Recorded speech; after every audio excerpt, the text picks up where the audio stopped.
Good evening and welcome to the August 6, 2014 Town Board meeting. I'll officially call the meeting to order. I'll ask that you please rise for the pledge.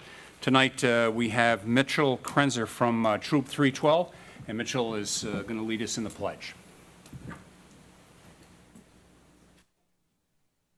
I pledge allegiance to the flag of the United States of America and to the republic for which it stands, one nation, under God, indivisible, with liberty and justice for all. Thank you. I'll ask our clerk to please call the roll. Cole. Here. LaFountain. Here. Metzler. Here. Moore is absent. Quinn. Here. Okay, thank you. Tonight we're going to start off with two advertised public hearings, and I would ask our clerk to please read the first public hearing. To allow the demolition of structures at 2107 and 2111 5 Mile Line Road to permit the construction of a 3,490 square foot structure for Mark's Pizzeria at 2107 and 2111 5 Mile Line Road with outdoor dining at 1816 Penfield Road in the Four Corners zoning district. The legal notice was published in the Penfield Post on July 24th, 2014, posted on the town website and the town clerk bulletin board.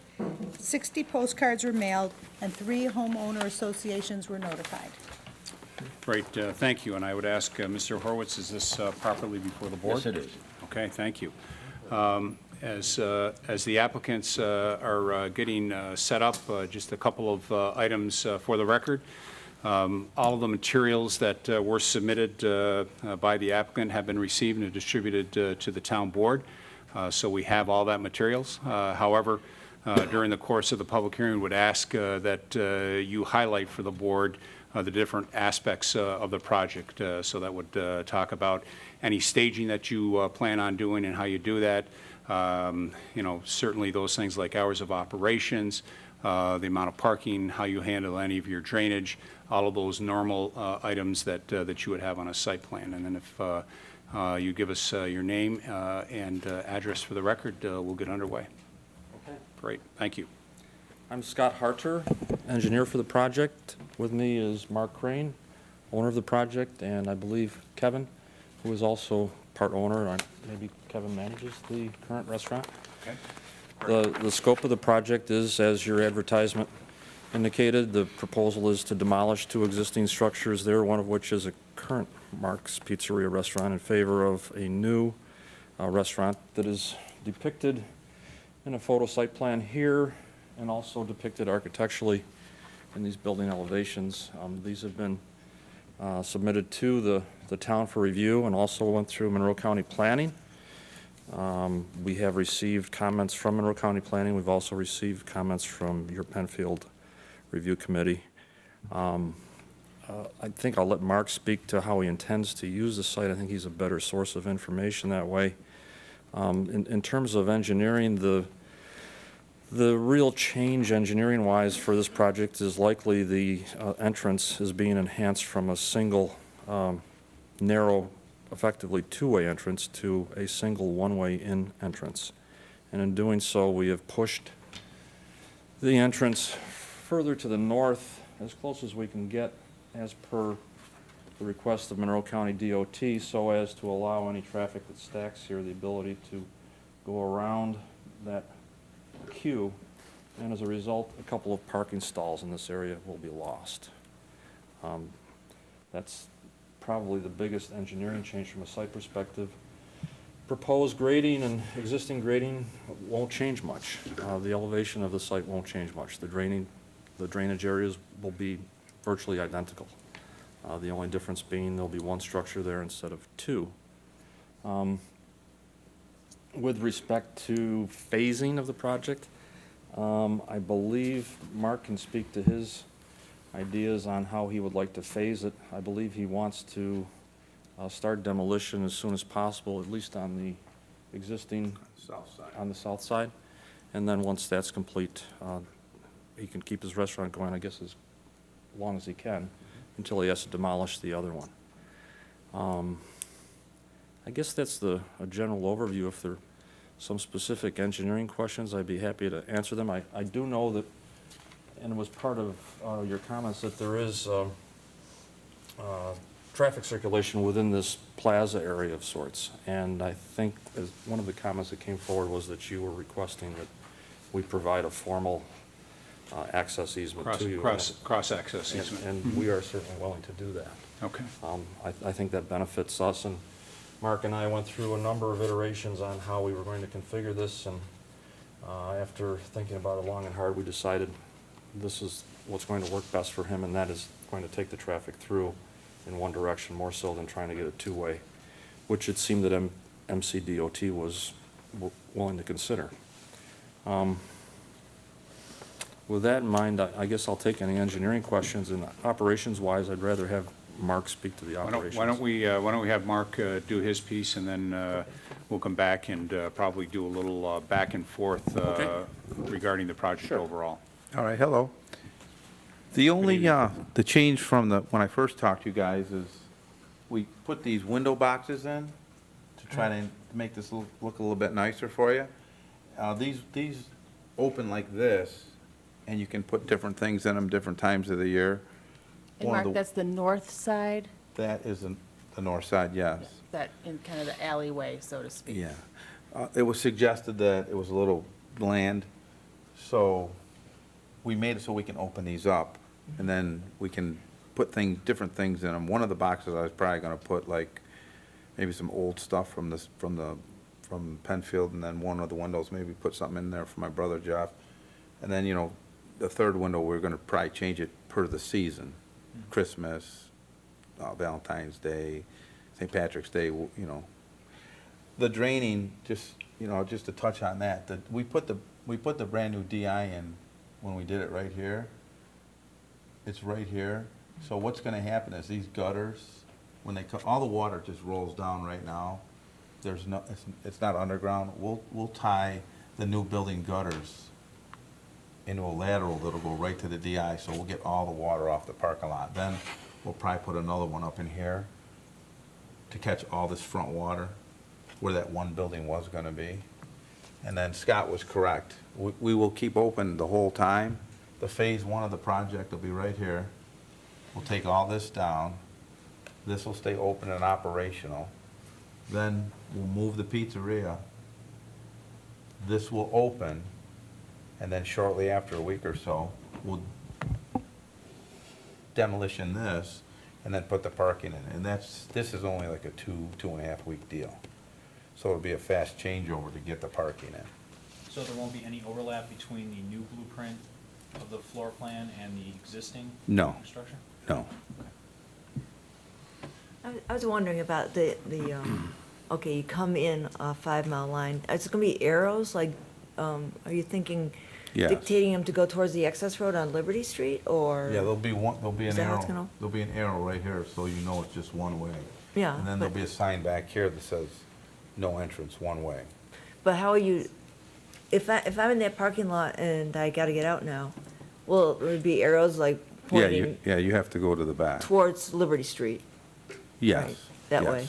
Yes. We're going to, I believe our plans, the monochrome plans that we submitted show intended striping on the pavement area. Yes. I don't think we have exact comments back from MCDOT on whether they want us to do anything in particular here. So far, they haven't said anything. But certainly, we've been asked to, as part of, I think, Penfield's comments, put some signage in here indicating one way. And also, we'll stripe the lot accordingly to make it. Yeah, I just wondered, if once you get in there, there's other opportunities. You could get out, I don't know, through the bank and through Starbucks, but would you want to? I don't know, from an engineering standpoint, is the better way to leave going through the access road onto Liberty Street? Well, if I'm looking at this site plan here, it looks like the traffic circulation around the bank, based on these arrows, is going that way. So I don't think we'd want to introduce traffic. Maybe we need to consider some specific signage within our property that we can Right. identify, telling people what to do. I think so. You got a lot of land right there. It should be, with the parking lot back there, it should, Yeah, I believe our intention was to exit out to Liberty Street that way. okay.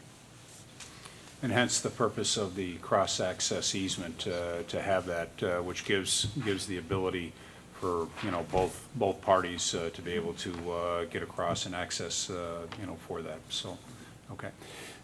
We did receive the input and feedback back from Department of Planning from the county, and I think you indicated that, the actual Department of Transportation hasn't finalized everything at this point.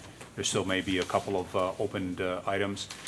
Certainly, I did hear back that having that access point further to the north and further away from the intersection was an ideal situation. I'm not sure that they've, everybody's weighed in on the loss of the 2 parking spots, but I think that's certainly something as, you know, part of that consideration of making it safer at the intersection. Was there any other items that preliminarily that they provided any input or feedback back on that matter? Well, I have to say that one of the first things we did when we started the project was contact MCDOT because of this particular aspect, because Right. this was critical to the project in terms of getting their input and support in what we're doing. And the items on page, I guess it's enumerated, page 2 of the 2? Yeah. county planning Right. review, lists their particular comments, which I understand and which we'll certainly address. The entrance as shown was shared with them prior to this, and we also provided additional information showing turning movements of vehicles going in here for their review, and also we submitted those to the town. I think we're optimistic that everything will work out okay with MCDOT, and these items that they show on page 2 are typical of what we see as we approach the finish line with them. The discussion on that page 2 as it relates to utilities and the need to bore those, if applicable, is there any need to do any of that, or is there sufficient with what's currently there today? It's pretty much plug and play with what we have on our side of the street. We have no need to go under 5 Mile Line Road, Okay, or open cut it for that matter. okay, very good.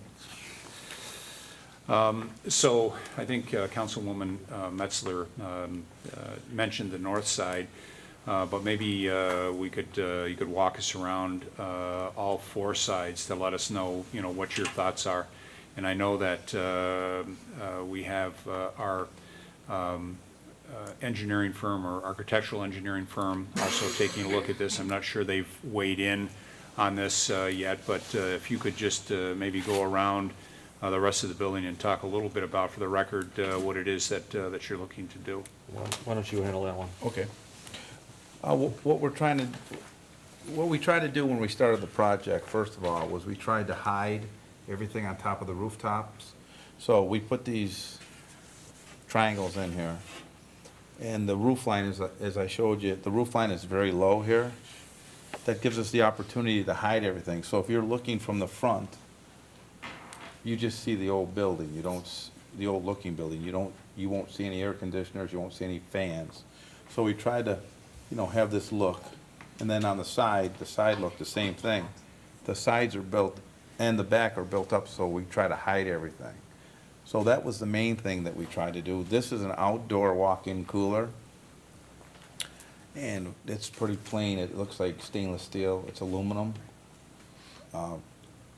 We're gonna, these old-looking bricks and these arches we put to try to make it look a little bit older, but this is an old-style brick that we found. It kind of fits the time, the period. The only other changes, you know, we tried to put the goosenecks in also to make it look of the period. You know, the one thing you asked us to do, we put the key in there over the door.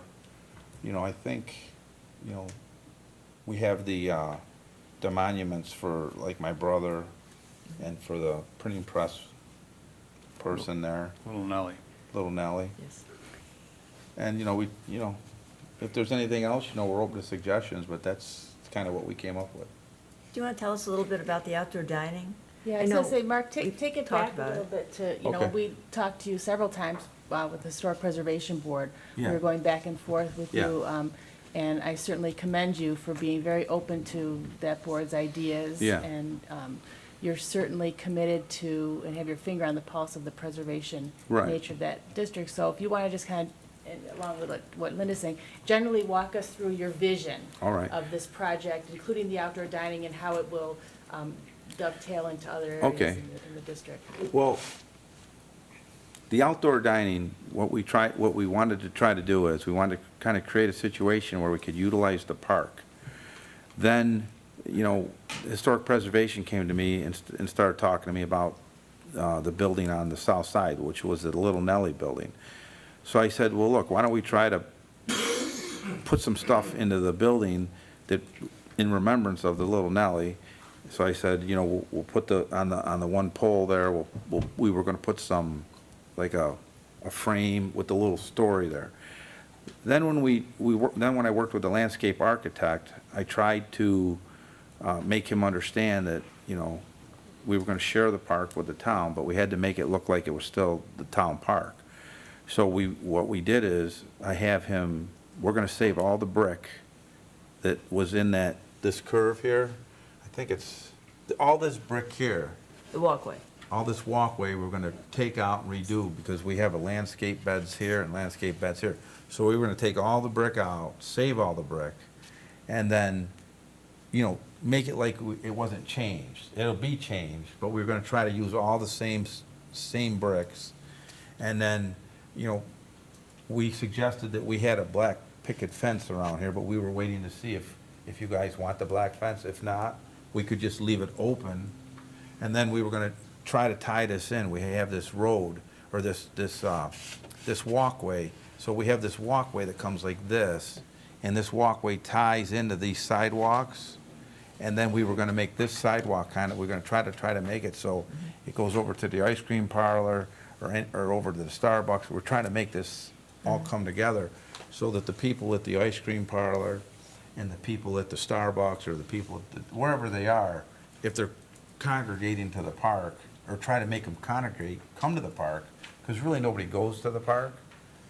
So we're trying to tie everything together, and that's why we're gonna share the parking with my neighbor there that had the ice cream parlor. I think you and I had talked about making it more of a destination, a place Right. where people don't just come and leave quickly after they get something. They can go safely walk from one establishment to the other. Well, what I was hoping to have happen is, and I talked to the landlord, the guy that owns the building over there, I said, listen, if I can get this done, whether we have the fence up or not, you know, the gate's gonna always be open. We let the people know that if they wanna walk over to the park and have an ice cream, or whatever, you know, if people at Dunkin' Donuts, because there's really nowhere to go at Dunkin' Donuts. Starbucks has that little outdoor seating, but the Dunkin' Donuts, you know, we'd let them know also that, you know, the park's there. You know, we'll let the people know, and all the local businesses, that let's use the park. And then I also said that I would donate, you know, additional benches and chairs and garbage, the garbage cans like I did when I did the remodel 5 years ago. And, you know, another thing that I thought we could do is, if we share the park, I wouldn't have a problem taking on, you know, part of the responsibility of the upkeep of the park too, because we do that at a lot of our new locations anyway.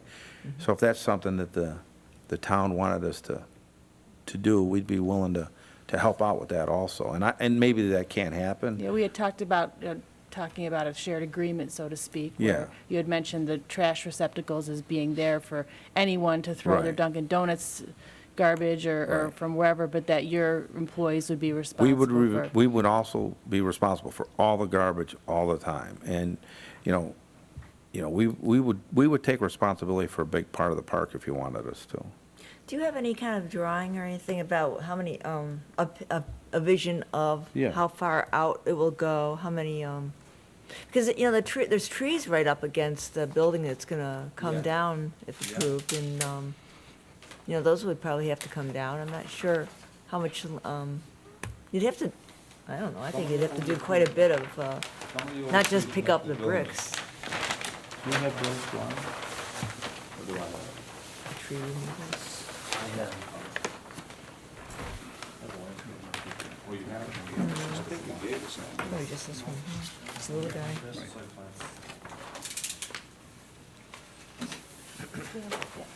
Yeah, that's better best.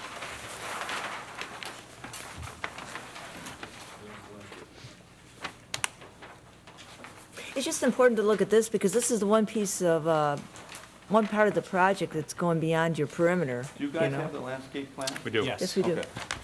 So I'll put this up for you. Or I'll try to put it up.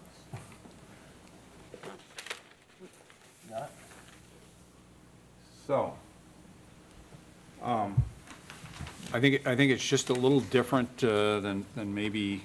We have the smaller You get the version. smaller one, right. Mark, we have the So- little, you have the larger version, we have the Yeah. smaller version. Still the same, I think it's just a looks the reduced, same. Yeah, just a it's the reduced same. Yep. version. So what I tried to have the landscape architect do is I said, look, let's make it so if people are at the bank, for instance, people go to the bank, if they walk in, this right here, the parking at the bank is like this. So this is right in the middle of the two parking spots that go like this. So it walks right down the middle of the spots. Yes. I didn't draw his on there, but that opens up down to the middle.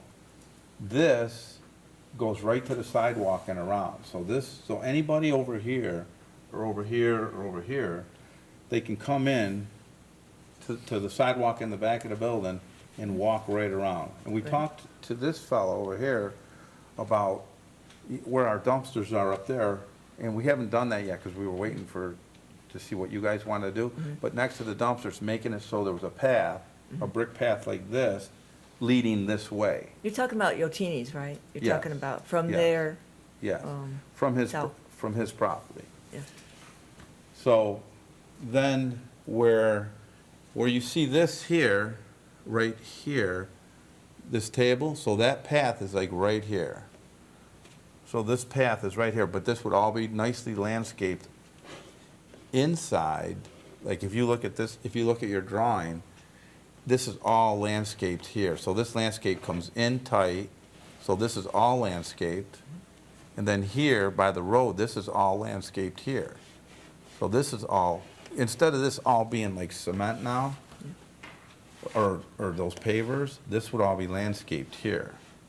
And then the walkway is like this, right here, that comes out. So then you come out, go this way, or you can come out and go this way to the street, which you can see right here.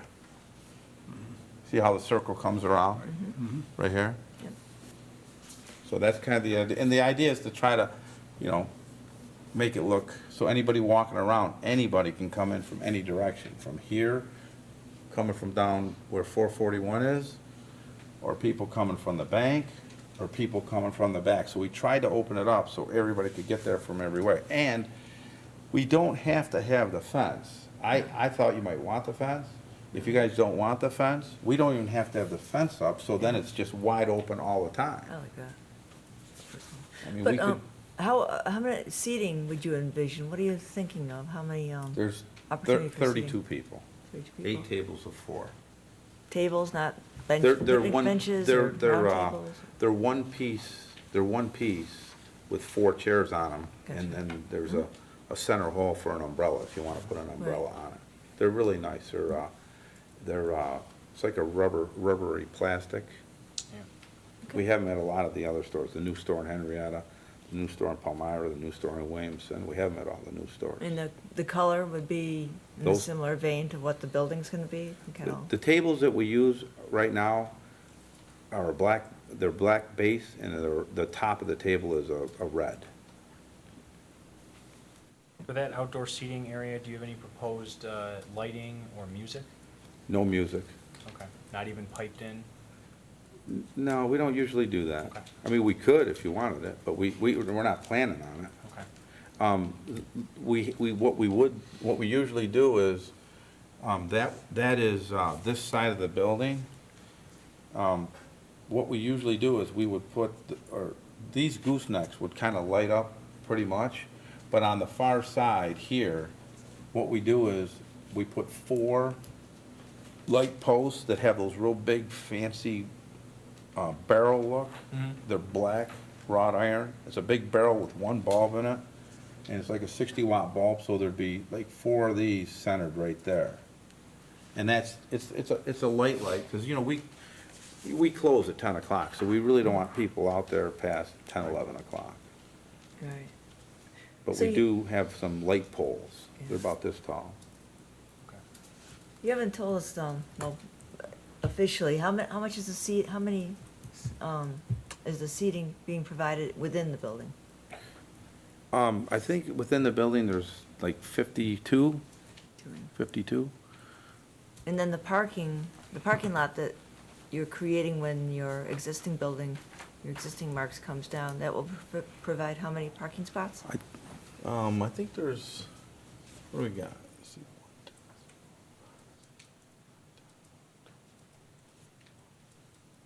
20. Also, what we've done is, I rent to the church across the street. We have 35 spots at the church. So we plan on utilizing the church parking lot with the 32 spots. And we always make the people inside the pizzeria that work, the all-dayers, not the delivery drivers, but the all-dayers, always park down at a municipal lot that's just 2 doors down.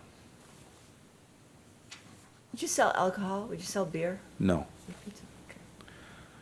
no. We're really moms and kids, so we don't really want to get involved with alcohol. Good.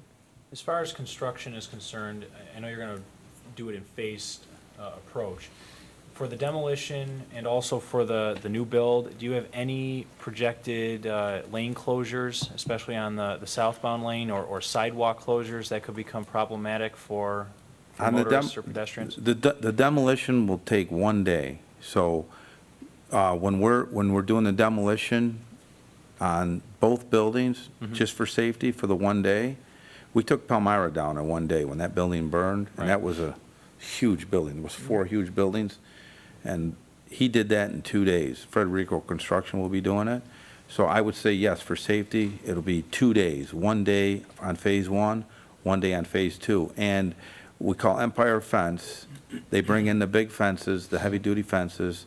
They're 7 or 8 feet tall, and they're all linked together. You can't get through them. So yes, we would have to do that for at least 2 days. Okay, but otherwise, people would be able to, No, there would be Down no, 5 because miles. the building is set back 10, actually 8 or 10 feet from the sidewalk anyway. Okay. So we'll have our, even once the masonry's in and the foundation's in, that metal fence will go up and it'll encapsulate the whole project. Phase 1 will be encapsulated, take it down, then we'll encapsulate phase 2, and it's very safe. okay. Hours of operation will remain pretty much the same as they are today for during the week and weekends. Exactly the same. So in the summertime, I think we may open a little bit later, depending on, you know, how the ice cream thing goes with that guy, because people, you know, they're eating a little bit, they may want to stay open. So the actual seating area may stay open later, but the pizza shop closes weekdays and Sundays at 10 o'clock, special days 11 o'clock, and then on the weekends, we're always closed by 12.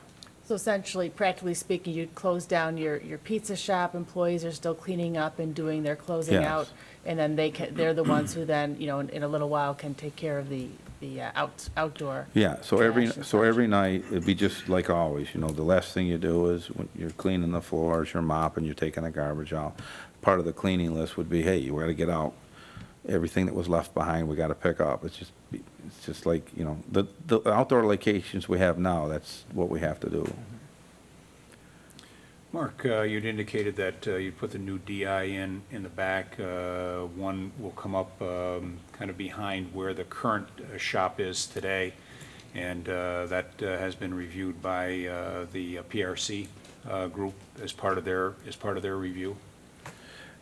No, Okay. no, that hasn't gone through review yet, because I haven't got to the point where I have not gotten the prices from the guy that's gonna do all the tar and the site work. I haven't got the prices, but when you know, it has to be designed still. But I know for a fact that we have the DI here, because I remember when we put it in, I'm thinking that I just want another DI up here, because that's a long way for the water to travel. I don't necessarily need it, but I may want to put like a curtain drain in there or another DI, just so there's not a big rush of water. Okay. But the way it is right now, all that water goes right here. With the existing facilities. And all this was roof. You can see it's all roof, so it's just like, I mean, this is tar, this is roof. So it's like there's no green space, it's just all tar, and it's all going that way now. But what happened with this is you have the downspouts, so you'd have a river flowing out the downspouts. This would be more subtle. So once I get that engineered, I'll know. He may just say, look, just let it roll into the DI like it is. Because the way the parking lot is right now here, it's all tipped that way. And for the record, Mark, the overall square footage of the new building that you're proposing? The building is, it's 50 by 60, I think. I don't know exactly what it is. It's a little bit over 3,000 square feet. So it's 3490 in the letter. 3490, okay. Okay. I thought it was 50 by 60. It might have got a little bit bigger. Oh, you're including the outside area? Sounds like it. The dining area? Okay, yeah, that's about right, because the outdoor dining was 20 by, yeah, that's about right. All right. Board, other questions for the applicant, either Mr. Crane or his engineer? The signage on the building, you have it on the front facing 5 Mile Line. Is there more than that? Are you requesting anything more than the Yeah. one signage on the front? Yeah, we had the signage, if you can see, there's the front, there's the north and the south. Signage on 3 sides. 3 sides, and the only side that doesn't get it is in The back. facing the back parking lot? Yeah. And it's all the same? It's what you have right there, Everything is identical. the logo? The sizes are identical, too.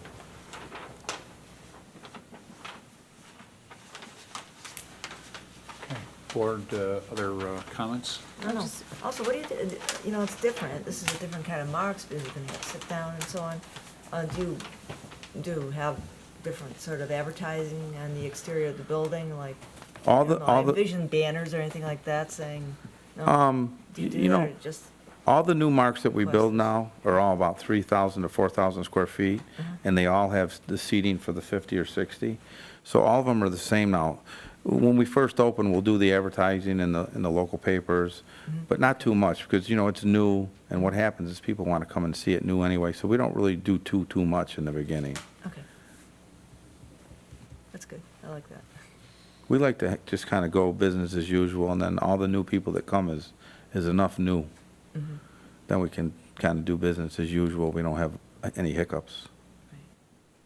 It's not a comment, but Kaz, would you be able to just give a snapshot as to, for folks, as to the Historic Preservation Board, what our review was of that? And they looked at this quite extensively, given the district, given the Little Nellie's house as being the second structure, and I just wanted to give them credit and give you an opportunity to give a snapshot as to what they considered, and, you know, what Mark presented to them and how some changes came about. I would be happy to, Paula. Jim Costello, town of Penfield.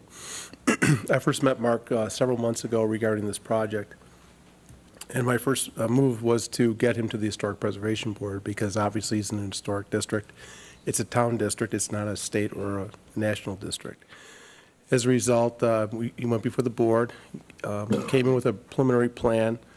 The board was not that happy with the initial plan, although they were happy with his efforts to try and get to a point where he was trying to identify historic-looking features within the structure itself.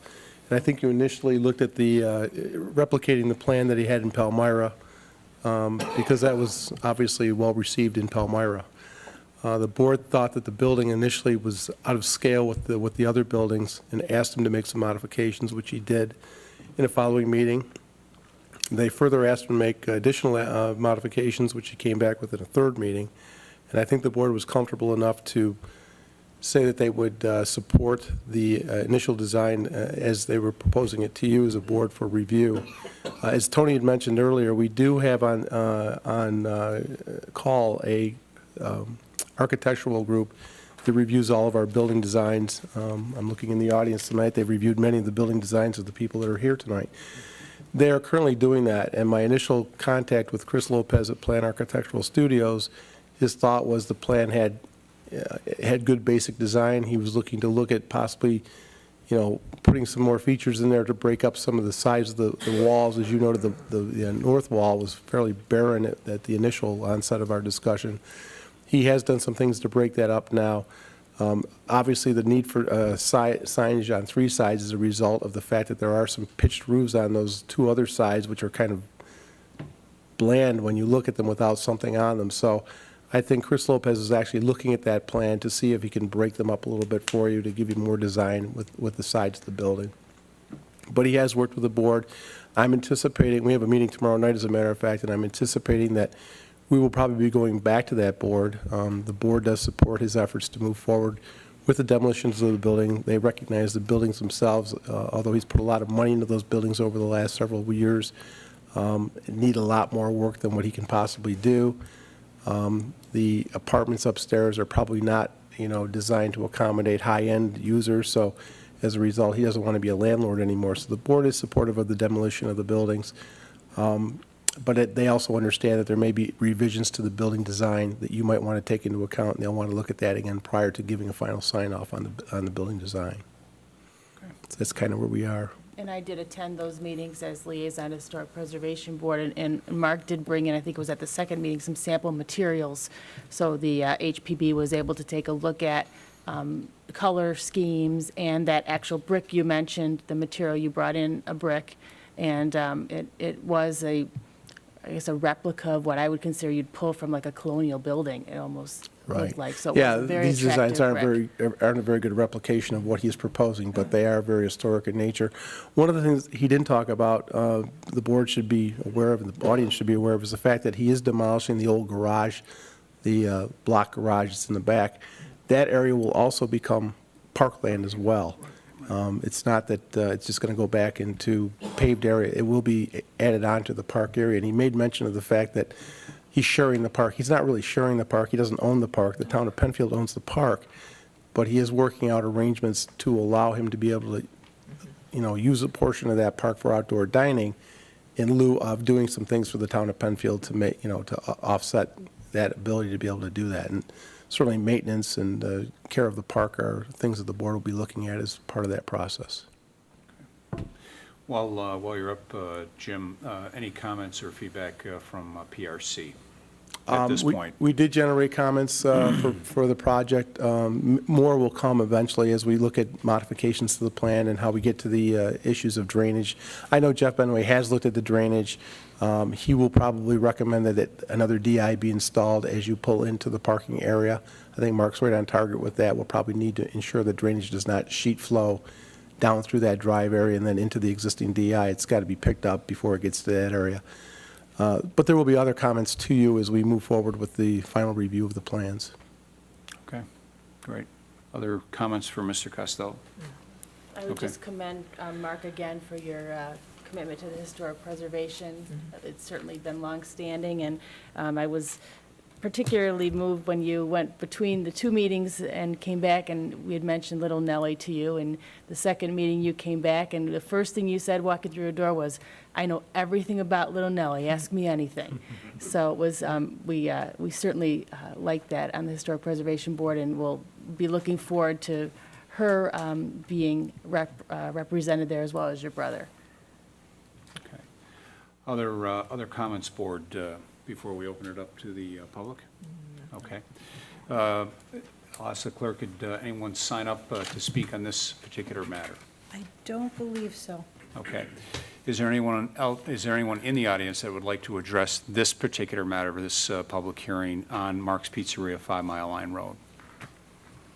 Okay, seeing none, I would ask the applicants any additional information that you would like to put into the record that we have not already heard that you believe is pertinent to the application. And Board, one last opportunity, any other questions that you might have for Mr. Crane and his engineer? Not right now. Okay, so let's talk about next steps, not only for this item, but for the next public hearing as well. And that is that the next time that we'll speak about this project will be at our next work session, which is next Wednesday. You're certainly invited to attend that work session. It'll start at 7 o'clock. It'll be in the back of this room. And that'll be an opportunity for the board to discuss with staff about the project, any additional needs, any additional questions, et cetera, that they might have for you. So would encourage, one or both of you, depending upon what you want to do, to come and listen into that conversation. Okay. With that, and seeing no further input on this particular matter, I'll declare this public hearing closed. We'll give you 30 seconds to kind of go through and get your materials together. And while you're doing that, I'll ask our clerk to read the legal for the next public hearing, please. To consider incentive zoning and preliminary and final re-subdivision approval and preliminary overall site plan approval for the development of 3 structures equaling a total of 15,080 square feet on 2.1 acres, and final site plan approval to allow the 6,000 square foot structure at 2146 and 2152 Fairport-Nine Mile Point Road. The legal notice was published in the Penfield Post on July 24th, 2014, posted on the town website and a town clerk bulletin board. 41 postcards were mailed, and 3 homeowner associations were notified. Great, thank you. And I'll ask Mr. Horwitz, is this properly before the board? Yes, it is. Okay, thank you very much. As the applicant is getting everything set up, as similar to the last public hearing, the board has received all the materials that have been submitted for this application. Those have been distributed.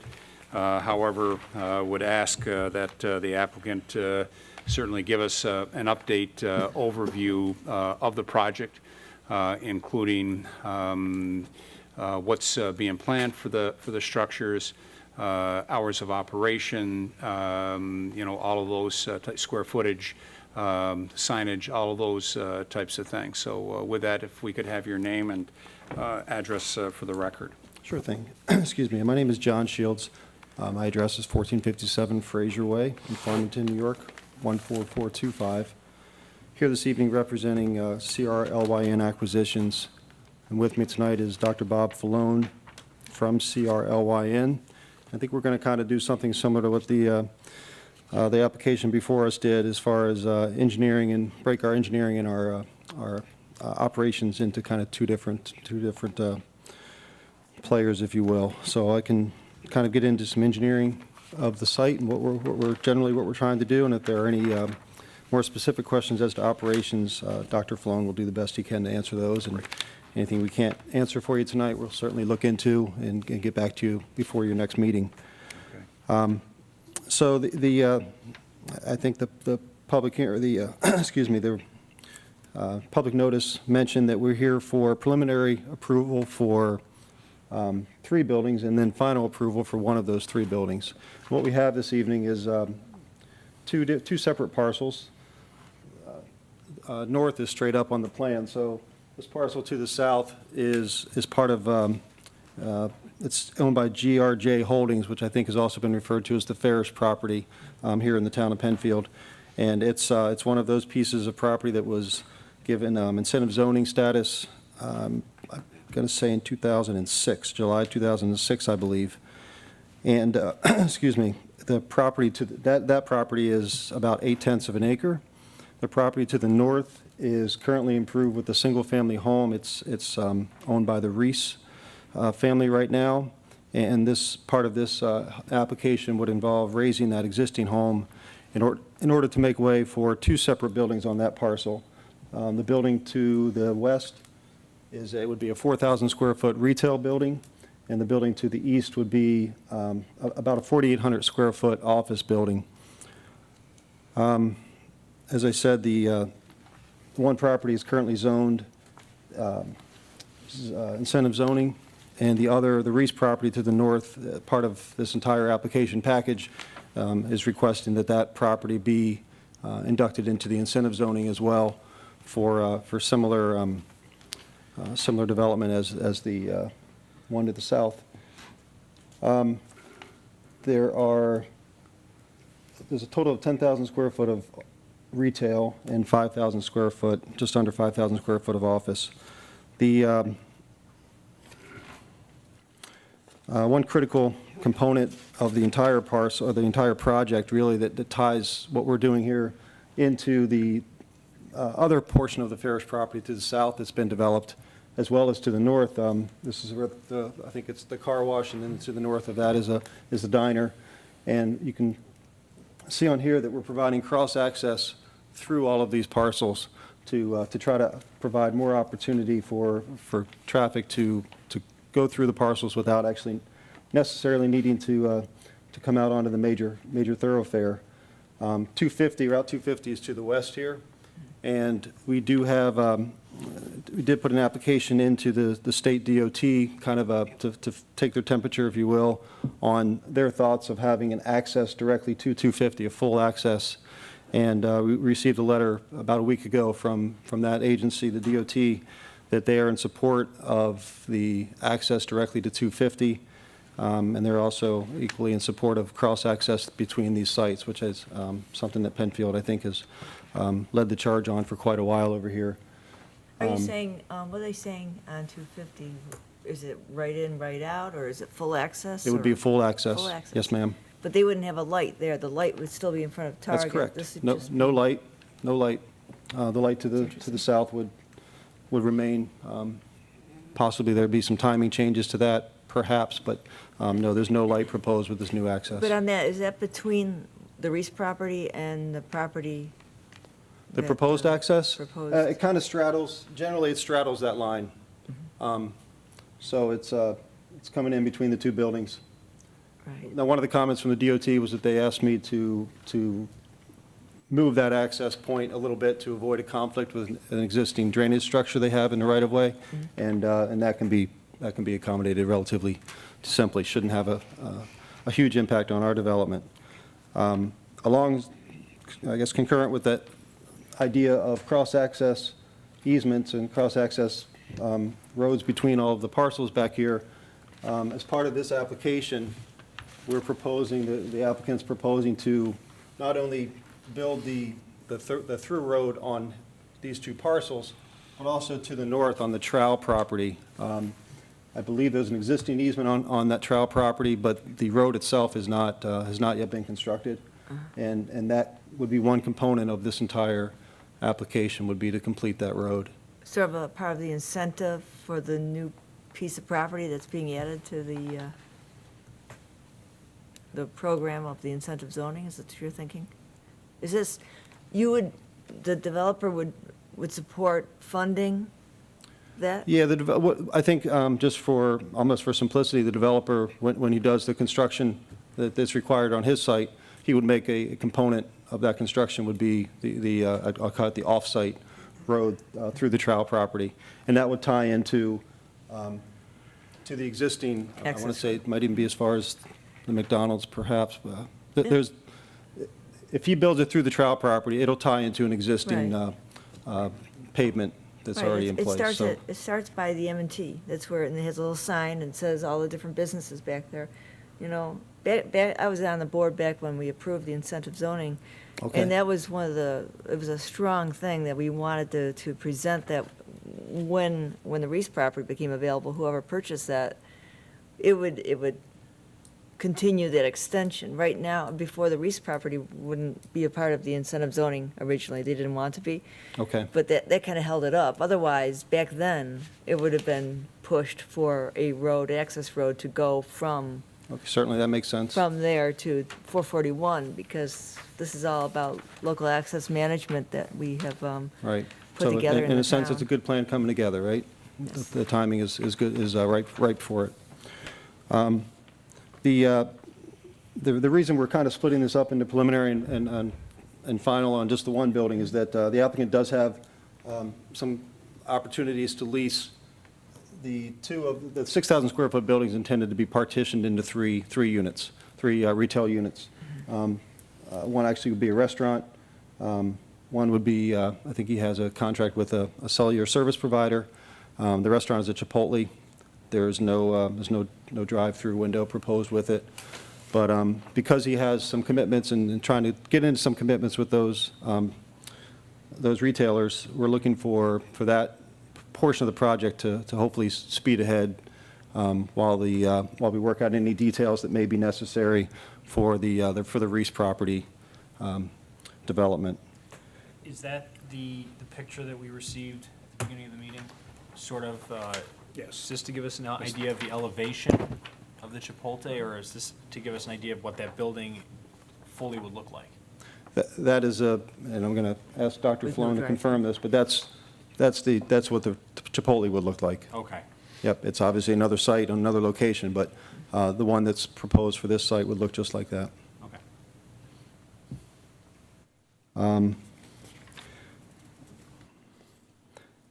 The only other thing I can think is kind of significant to mention right now is I did attend a PRC meeting last Wednesday, and staff since then has got me a few comments. And between the meeting and those comments, I think one thing that keeps coming around is the adjoining properties, specifically the adjoining properties to the east, which is a residential use. What I'm doing here for the business office, behind the office, I'm trying to provide some stormwater management for the development of the property. And staff and the town engineer as well has some suggestions for me that maybe that could be provided under the parking lot. And if that's the case, then I think we'll be able to maintain and retain some of the existing vegetation that's behind the office building. Right now, I'm able to provide my stormwater management and still keep approximately 25 foot of the existing vegetation. I'm going to look into the comments and the requests from staff as far as underground storage and retention, and I think if I can do that in the parking lot area, I can probably save as much as 50 feet of the existing vegetation to help provide additional buffer between the existing residences and the proposed office building. Again, we're here really kind of for preliminary review and discussion for that building tonight, but I did want to mention that because as I said, that's come up several times, and it's obviously something that's very important to the neighborhood. And with that, I'm happy to answer any questions or have Dr. Flown help me answer any questions that you may have or the audience may have. I'm looking at, I'm sorry, Tony. No, right ahead. I'm looking at the schematics that we have here up front, and it looks as if the front of the buildings will be facing east towards the majority of the parking. Is that correct?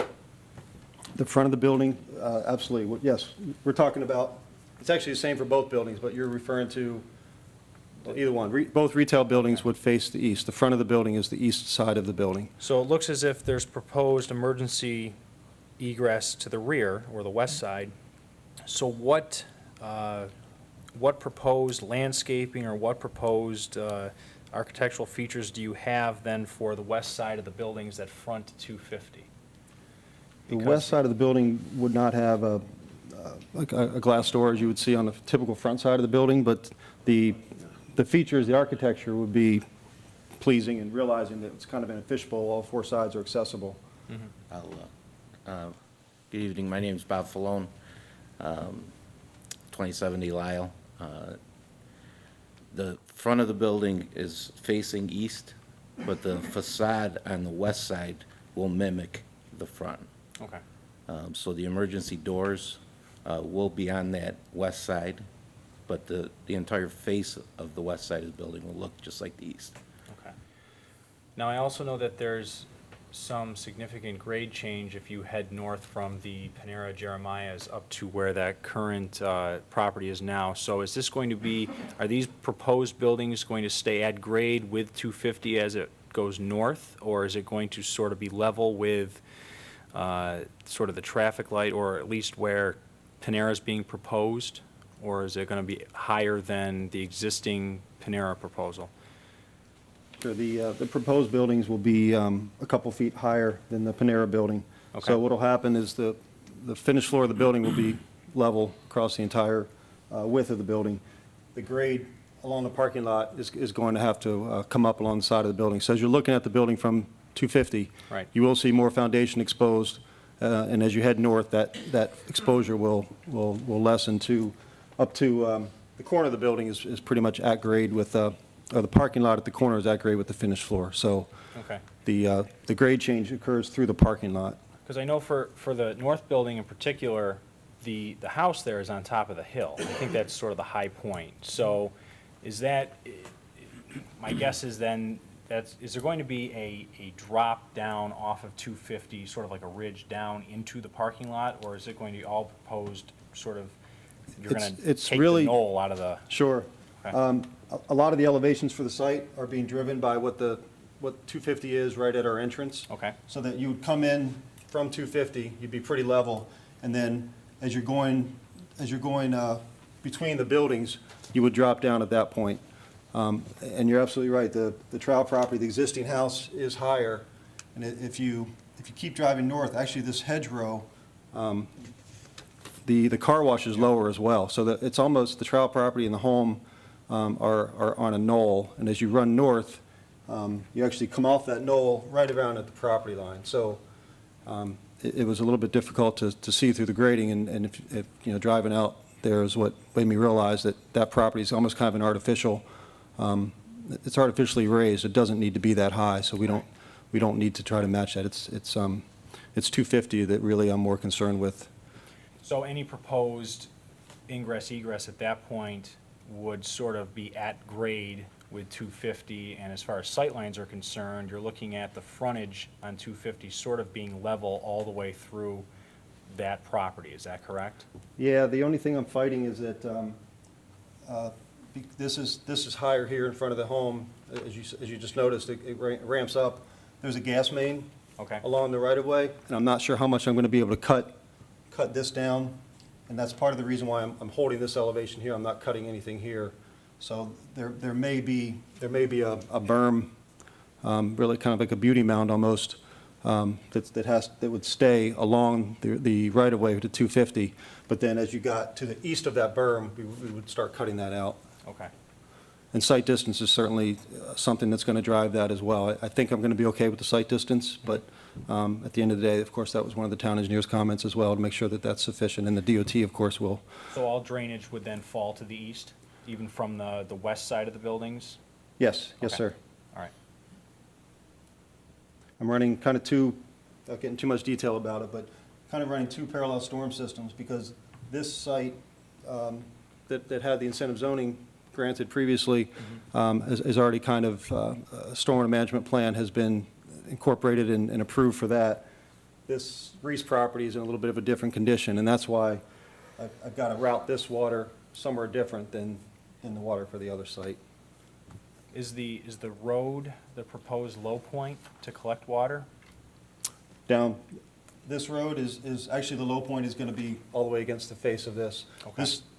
There's a little bit of a dip, but then from this side of the parking lot for the office, as you're heading east, that's going to continue to drop. Okay, so that would drain to the rear of that building then? Yes, sir. Okay. Well, it'll drain to this point for sure, and then the question is whether I need to bring it around the rear, or can I bring it this way and provide something underneath the parking lot? That's kind of my task, is what I've been asked to look into. Okay. Yep. That's what I have for now. John, I just want to make sure I didn't miss it. So we talked about a restaurant in that first building, the 6,000 square foot. We talked about a restaurant. We talked about a carrier, cell phone carrier. Did you mention the third? You had said the building was broken into thirds. Did you mention a third at this time? I didn't mention a third. Okay, all right. And then the building to the north, and what are you proposing to break that building up as far as number of units or stores? That particular building would be no more than 2. Okay. It might only be 1.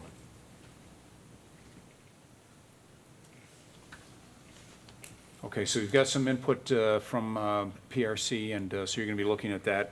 I think as of this time, we have not received input from our 239M from the county on this particular project, so we'll wait certainly for that information, and that'll be a summary of transportation, obviously, health department, and all the other areas within the county. So can you say a little bit more about the landscaping? Again, landscaping, especially to the rear, to the east of the office building. You talked about, possibly 25 feet with a, stormwater management plan there. However, if you did it within the parking lot, that could grow to 50 feet. And then I see on the plans that we received that there is some additional landscaping. So if you could just speak to that, what possibly would be left, and then what is proposed to buffer to the east, the residential. Sure, absolutely. Yes, at a minimum, right now, we would be able to retain 25 feet onto our property of the existing hedgerow or the existing wooded area. What you see here, they're really not brown trees, but that's a row of evergreens, and this is a layout if the stormwater management was behind the building. That's what this is based on. And what I've done is, these evergreens are on a berm, probably about a 2-foot high berm. The slope from the property line, the slope just keeps coming up from here all the way to 250.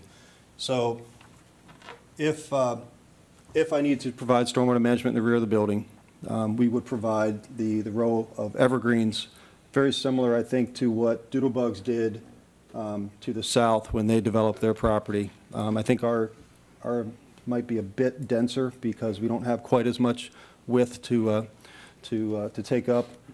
But so that's one scenario. The alternate scenario that I'm looking into is if a stormwater management arrangement can be worked out in the front of the building, I'm comfortable telling you that it's 50 feet and maybe perhaps it's even a little bit more of existing vegetation along the rear that we'd be able to maintain. Now, that's not to say we might not go in and clean it up and pull out some dead trees, but in general, we would keep that existing buffer. Vegetation or landscaping throughout the rest of the site is comprised of a lot of grasses, a couple ornamental trees. One of the comments that came from our PRC meeting was to try to provide some access from a sidewalk, existing sidewalk on 250, and they wanted me to look into bringing a sidewalk along both sides of this building, which would impact some landscaping that I'm showing now. We'd find a new home for that landscaping if that happened. But I guess to speak to your point, and the more significant item being the rear of this business, this office building, I think beyond landscaping, I think the rear of the building, I'm proposing one light right directly over top of a door. Beyond that, we're not proposing any lighting. I think it's actually the building itself is actually a decent buffer between the residential and the retail that's going to be occurring to the west. So between the building itself and the either existing vegetation or proposed evergreens, I think the neighbors will get a decent screening from what's going on. I would suggest that with respect to that buffering, we've learned a lot in recent years regarding that Doodlebug's existing buffer. And I think it would be I'd be more supportive if you talked in terms of not similar to Doodlebugs, but better and more dense. I think there needs to be a much better buffer, particularly in that corner there. Okay. So I would not suggest you use Doodlebugs as your prototype, but maybe as a starting point. Okay. Understood, Particularly thank with you. respect to year-round buffering versus seasonal buffering. All right.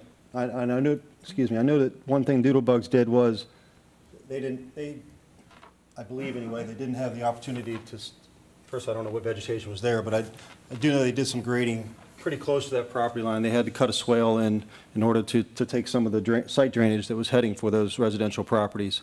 And I think in doing that, they assuming there was existing vegetation, they had to remove some of that to do their grading. Again, I think we're not in that position. So between the existing, and then I understand at a minimum what they gave and probably more, again, I think the buffer would be reasonable. At our public information meeting that we had on this project, I believe we spoke of our landscape architect, Bruce Zaretsky, speaking to this to, in his opinion, what would be good buffer plantings that would be more supportive of what we're looking for than Okay, I'd be happy to what touch base happened with in him. the other project. I haven't, I wasn't aware of that, but I haven't if had that a was, resident come and say there's too much buffering. Never. So I think, Yeah, that'd be you know, great. more is better. Yes. okay, I'll check in with him, absolutely. Okay. Board, other questions or comments at this point? Just one Sure last thing. question regarding signage. I would assume that there's going to be signage on the east face of the building over the doors, but then on the west side of the building that fronts 250, are you looking at signage there as well? We'd like to, Okay. yes. And then as far as a directory sign, would there be a directory sign along 250, or would it be in similar fashion, or would you use the one that is down closer to the Jeremiah's project? Yeah, we would use that one. Okay, And I know that one has some empty marquees on it. right. Not sure complete those arrangements were completely. Okay.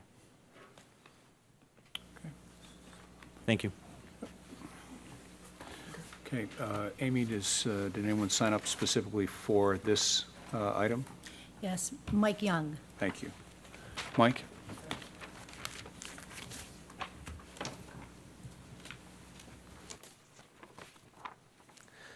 Mike Young, 46 Braunston. I appreciate the board's consideration of the buffering, and I know that's what I've been bringing up every time I've come here for the many projects that have been going on back there. It sounds great if they can, give us more buffering. That's what we're looking for, pretty much.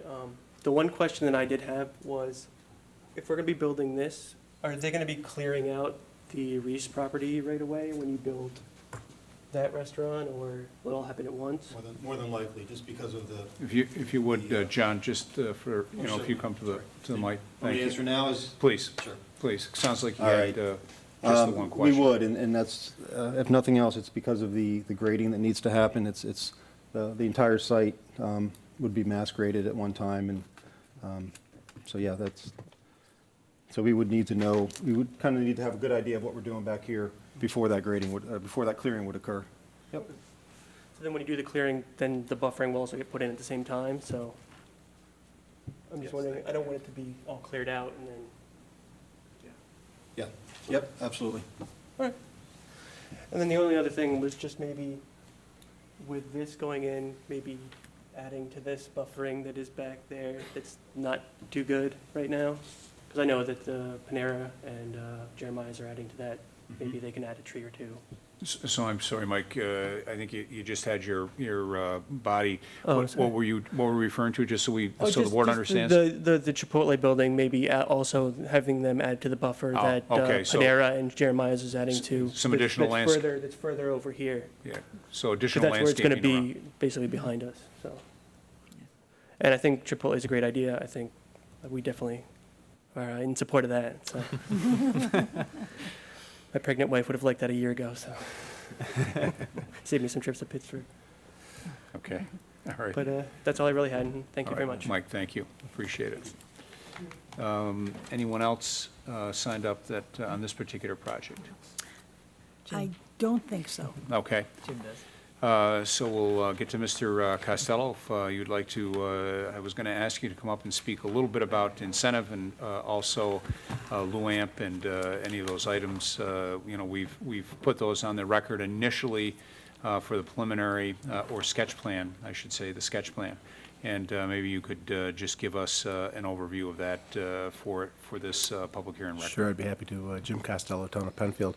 Before I do that, Tony, I just want to make the board, because you wouldn't know this yet, but also the board, and Mr. Young and a couple of others who were interested.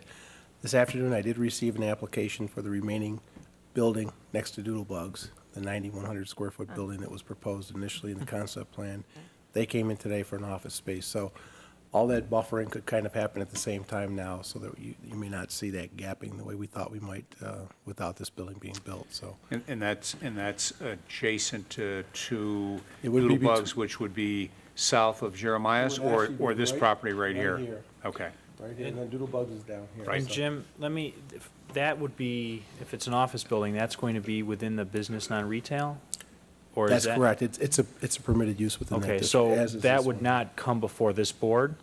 Is that No, it correct? will, because It you will? oversaw Okay. the entire incentive Okay. zoning program. Just It wanted to will make come sure before you. somebody's coordinating the Yes. efforts. Okay. Yes.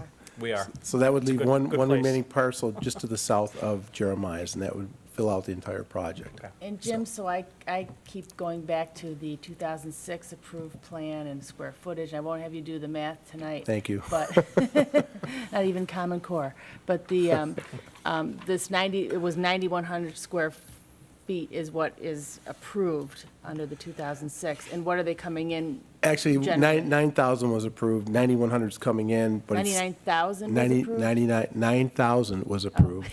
9,100's proposed, Like, that's a lot. but that's still well Okay. within the square footage by So thousands. we continue to reduce Yeah, the square footage. it's much from that. less, it's several thousand less than it was initially proposed as. So that's worked out well. Just to talk a little bit about Luamp, starting off, one of the board members, I think Linda had brought up the idea about Luamp versus incentive. They are proposing as a request by the town staff to install the roadway between their property and the Trout property to tie that in so that you can get out and go to 441 and head east without having to go back to the intersection. That was one of the primary functions of the whole project, was to get internal access several ways off the property without interacting with the intersection if you didn't have to. What happens is, as you all know, each project within this quadrant, this Luamp area, is required to pay a fee, a land use and access management fee. And that goes back to the days when we prepared environmental impact statements and traffic studies to accommodate what would have to happen in order for this to function properly. These people are all paying that fee back to us now as they come in and develop their sites. So they're all required to pay a fee. In this light, they will still have to pay a fee, but that amount may be reduced down now by the cost of what it would cost to put that access point in, because that is an implementation feature of the Luamp, was to have developers provide cross-access and tie in certain areas and gaps to allow for flow-through traffic. So he will be paying a Luamp fee, as will all the others who come in, but it may be a reduced fee now because of what they're proposing to do based on the tie-in. So that's just one feature of it. The actual incentive itself was, the board had required an incentive of $200,000 from the Farish Group at the time that they came in for incentive. That money has been dedicated to improving drainage issues and sidewalk improvements in that area. Many of the drainage improvements have taken place over the years. The town has gone in and cleaned the ditches out, and also the pond area behind these properties. Sidewalks are probably still one of the remaining features that has to be installed, but we would look at that as we finally tie in all the projects that are coming in, and then have a final tally as to what we can do to install sidewalks along 250. They will be complying with all of our requirements for Luamp and incentive zoning. Dr. Fallone's proposal is to stay in tune with that 200,000 in the sense that when you divided it out by a per square foot, by a linear foot basis, it came out to $317.46 per linear foot. I can't remember, I think it's around 210 feet, something of that nature. So he will probably be providing us with anywhere between $63,000 and $66,000 for additional sidewalk installation, that type of thing, for that area. Okay, all right. Board, any additional comments? Just one Costello? comment, if I could, Jim, while you're up there. As Sure. Ms. Messler mentioned earlier, I mean, the original incentive zoning application came through in '06. Right. And I think since then, for the longest time, it was just the Doodlebugs building, or known as the Doodlebugs property. So in the last 18 months, it seems there's been a very concerted effort on behalf of several developers and other applicants to move the entire area sort of to fruition. And I want to thank you for your efforts, Appreciate because it. you have been the conduit sort of between all the applications that have come in, and you've been keeping the board up to speed, but at the same time, you've been helping steer potential applicants in the right direction, letting them know that we have 2 or 3 other potential applications surrounding theirs. And I just want to thank you, because it's made our our efforts, I think, a lot smoother. Definitely when we're looking at access agreements, when we're looking at 250 frontage, when we're looking at signage, drainage, and of course, the residents' concerns. So Right. I just want to thank you for that, for your Appreciate help. it. Because, 18 months, but again, I think it's going to be a very nice area when completed. I agree. So, We've thank you. got one more process after this one, and we'll be done with the entire project.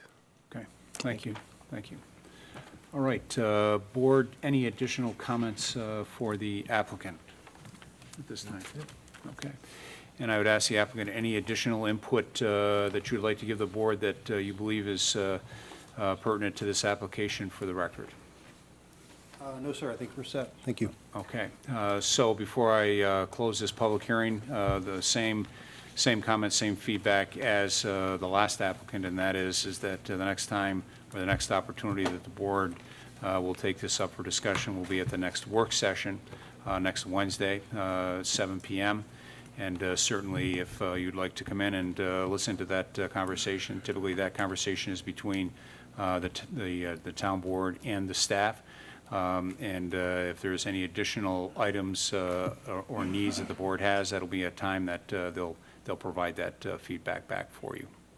Okay? All right, seeing no further input on this particular application, and this is for 2 retail buildings on Route 250 and an office to the rear of that or to the east, then this public hearing is officially closed. Okay. We'll give you an opportunity to get your items together, and then the board will move on to the rest of our agenda.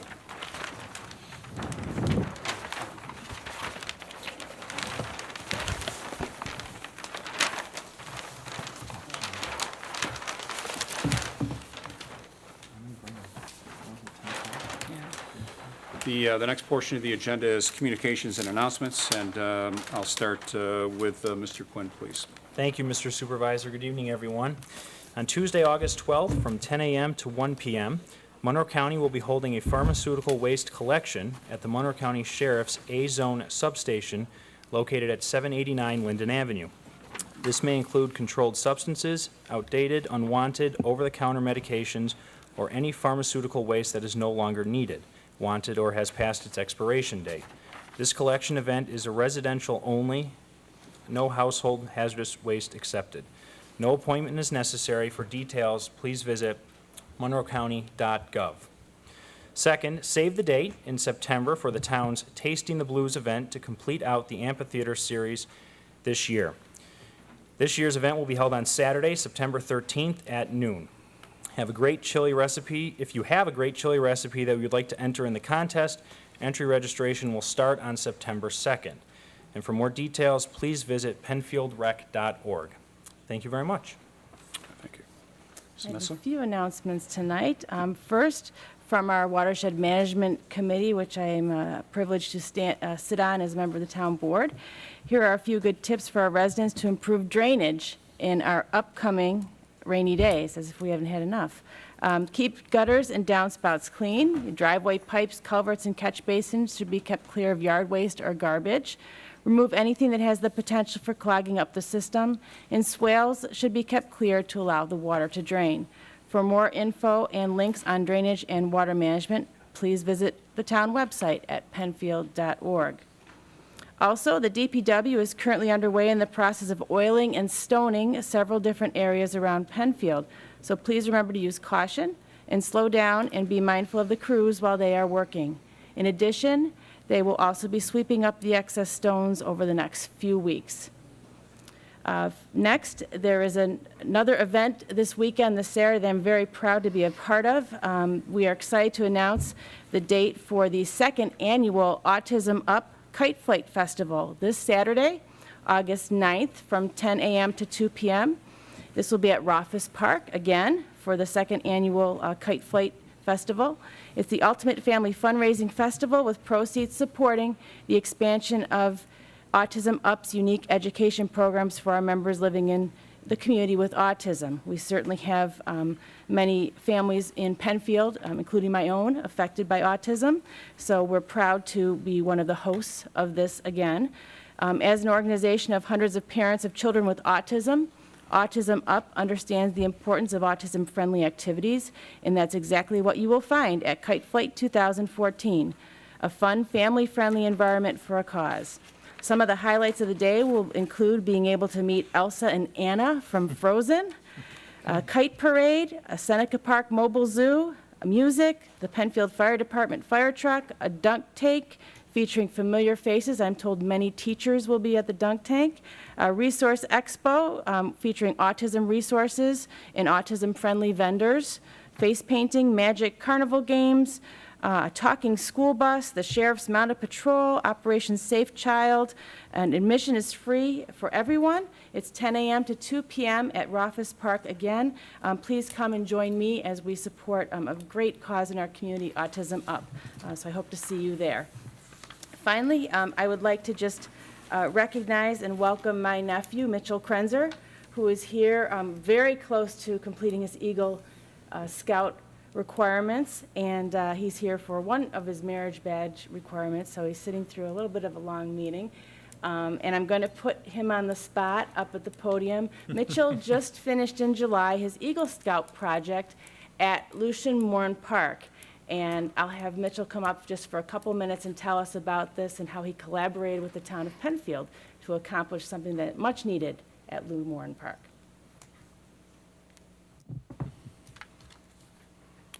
So just tell us a little bit about what you did and what it entailed and your project. All right, so basically, a couple of months ago, I started working at Lucian Moore Park. It's off of Empire, right across from Irondequoit Bay, and it used to be a rifle range, and it was a rifle range for a little over 20 years. Pretty much everybody that had to all the Army recruits in upstate New York had to go there to shoot, and you had to stay there until you could get your recognition. You had to stay there till you could shoot. You couldn't fail, basically. They made you shoot until you were considered, I guess, a good shooter.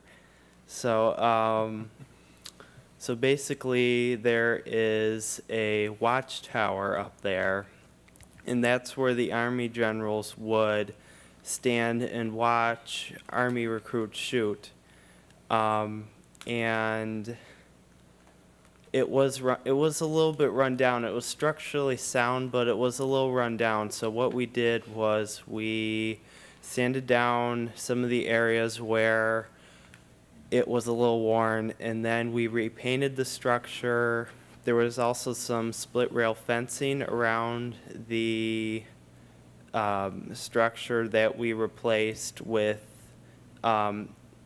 very historical looking fence, just like the fence that was in there before.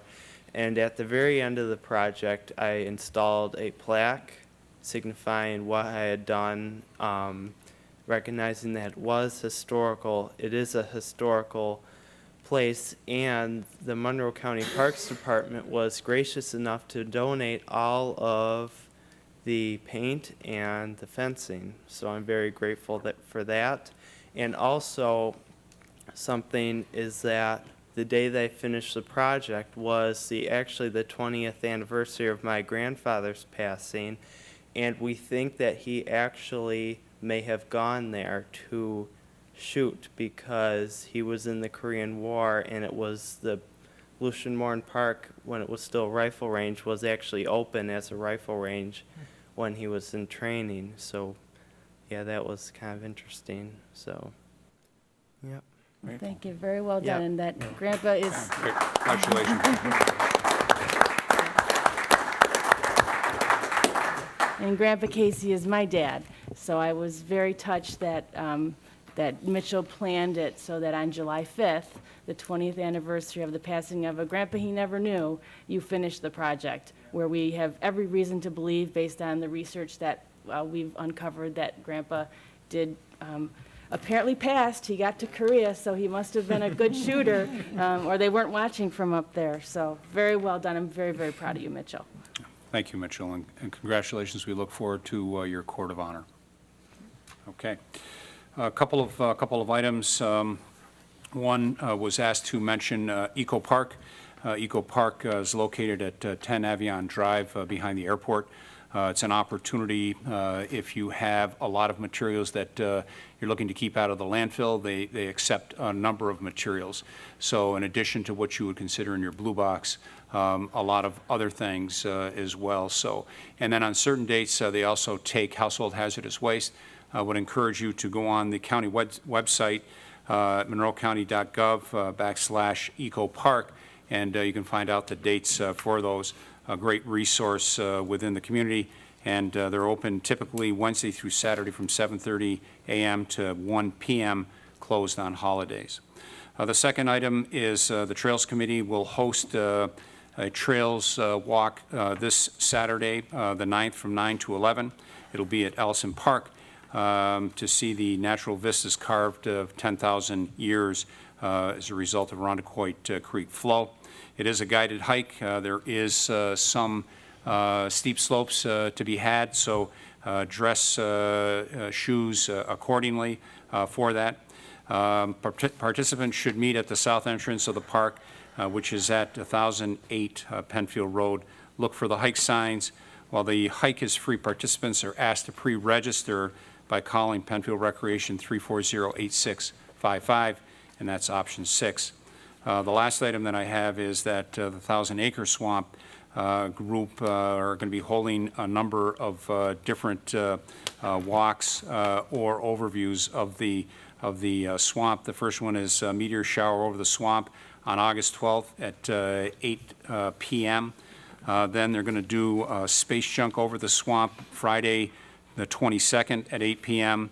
And that'll be followed by Terminator Over the Swamp on September 5th at 7:30 p.m. So bring a flashlight, lawn chair, dress for cool evenings, and leaders will provide telescopes. However, you're encouraged to bring your own binoculars, and telescopes are welcome.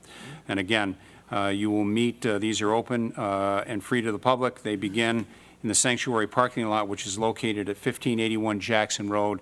That's between Atlantic Avenue, Plank Road, opposite Penfield Center Road, and the driveway is adjacent to the Penfield Emergency Volunteer Ambulance. And with that. Yeah, that was a lot of fun. I did that when my daughters were in Girl Scouts, and we all went out there, and you could see the space junk going by and everything. The kids got a big kick out of it. I encourage people to go out there, especially with children.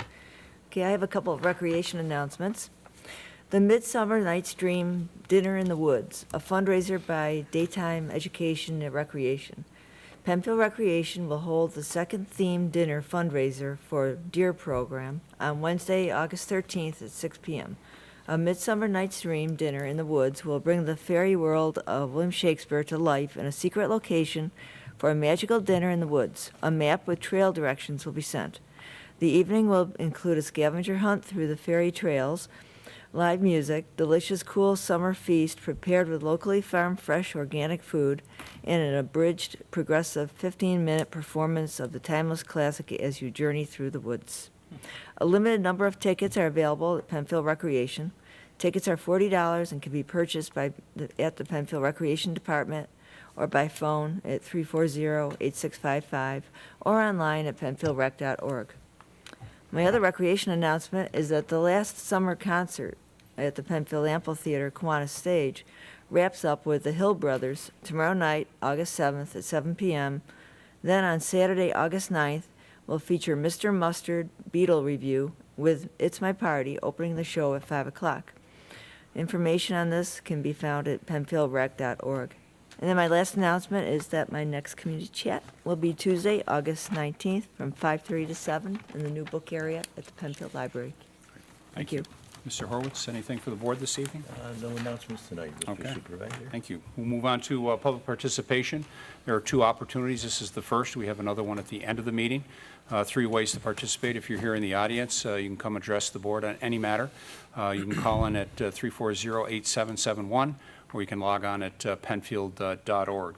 And with that, I see the clerk has a number of slips, and I would ask her to please read the first speaker. Bob Reed.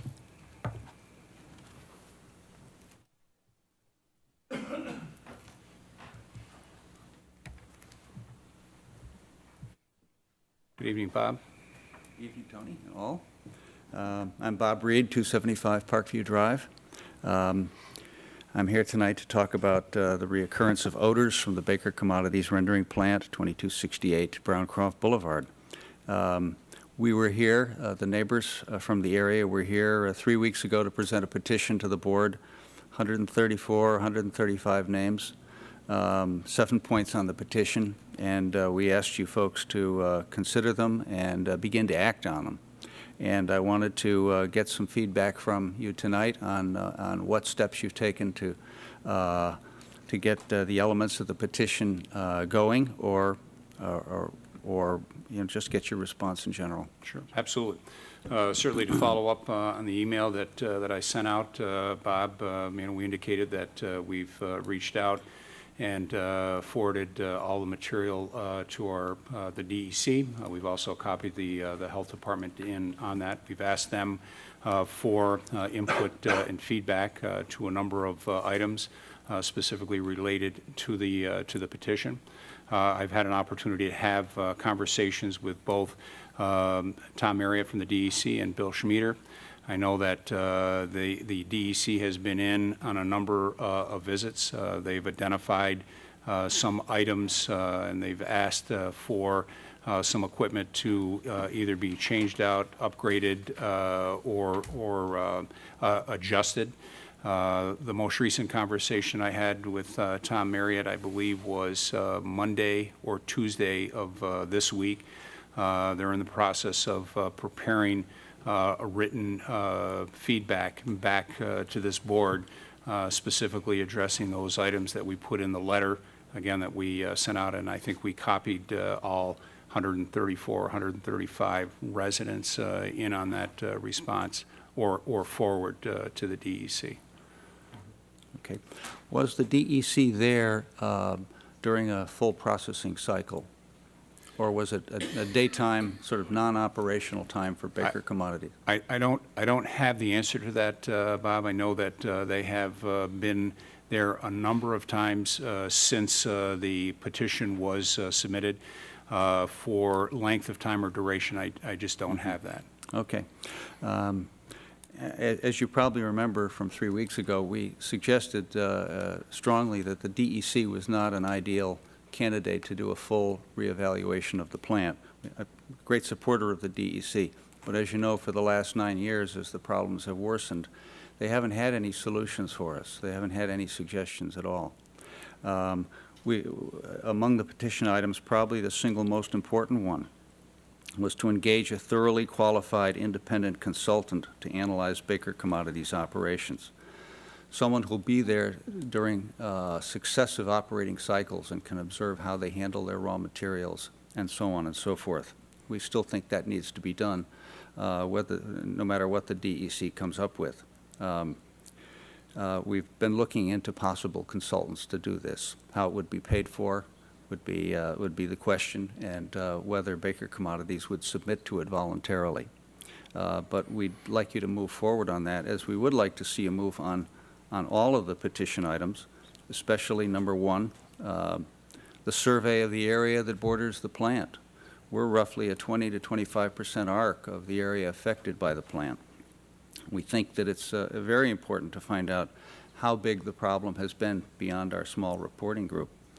It seems to me gathering information is a crucial thing whenever you undertake anything like this. You were willing to do 3 surveys for the sewer system that's coming into our neighborhood. We think that you can do 1 by postcard or by pamphlet and, as soon as possible. The second point was conduct testing of the air in the survey area. We know, or we believe from the rendering industry's own materials, that over 110 chemicals come out of rendering plants, only 26 of which actually cause foul odors. We'd like to know what we're breathing, okay? The DEC so far has no plans to test the air in our neighborhood or to test what's coming out of the stacks of Baker Commodities. I think if you were breathing the air, if your children were breathing that air, if your aged grandparents were breathing that air, you'd want that done, and you should get it done for us. Bob, just one quick question. When you said the DEC has no plan to test that air, is that As from? far as we know, we get virtually no communication from the DEC. I did I did send to the DEC the whole petition package, and I sent a letter, which I believe I copied you into, You did. to Paul D'Amato, the regional director. I have nothing back. Well, one of the points that we included in the letter that Mr. LaFountain referenced, besides forwarding the petition as well as asking the DEC to take a more stringent look at the permit that they've issued to Baker, is the subject of noxious odors and if they are harmful. And we've asked DEC to do a test of some sort to determine whether it's harmful and provide us with the information. So. Okay. I mean, that is one of the points that we asked. It's coming from your petition that was passed, that the residents have submitted to us. So it's something that we take seriously, and it's something that we're hoping that DEC takes seriously and will provide us some information. Okay. My understanding from past outbreaks, especially '96, was that there's no literature suggesting that anybody gets grievously ill from breathing the emissions from rendering plants. We do know that some of the chemicals tend to aggravate asthma conditions. But there are 110 chemicals, and they mix together in who knows what way. If the DEC is going to do a thorough air testing, that's wonderful. I wasn't sure that from Tony's letter, had the sense that they were actually going to test the air or whether they were going to try to get an opinion, and I don't have the letter in front of me. So let Yeah, me why don't you read it? Okay, I'll read that point. It says, do the subject noxious odors or chemicals emitted by Baker Commodities present a danger to public health? I would assume, and to answer that question, they would have to develop or undergo some form of study that hopefully will answer what chemicals are being emitted, whether Sure. they're carcinogens Okay. or any other form of harmful Sure. chemicals. If they do that, wonderful, but I didn't think it was clear that necessarily involved testing of the air above the plant or in our neighborhood. If that's what's implied in that, that's terrific. That's what we're looking for. I'm not sure that DEC is the organization to do it, but we're certainly interested in anything they have to say. Well, and that was the reason why I copied in Dr. Byron Kennedy from the Health Department, who replaced Andrew Doniger, and to make sure that he was aware of it, and to give him a copy of the petition as well. Okay, excellent.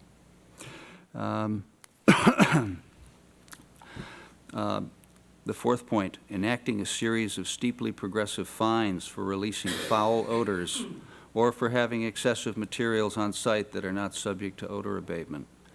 This seems to me that something you could move on without any DEC final report. And it seems significant that in the 28 years that I've lived in the neighborhood and lived through successive cycles of clean air and foul air, no matter what's happened, I don't believe that Baker has ever been fined or penalized for creating problems for the neighborhood, including in '96, which was, you were on the board then, a disaster of odors, between 500 and 800 complaints that summer. It seems like a no-brainer. There should be consequences for poor performance, and there should be follow-up when there are odor complaints. There should be someone from the town, code enforcement officer, that shows up and says, yeah, I smell it, it's pretty bad, and some sort of fine is enacted. You had time to talk about this? We have not, Bob. I would agree with you, though.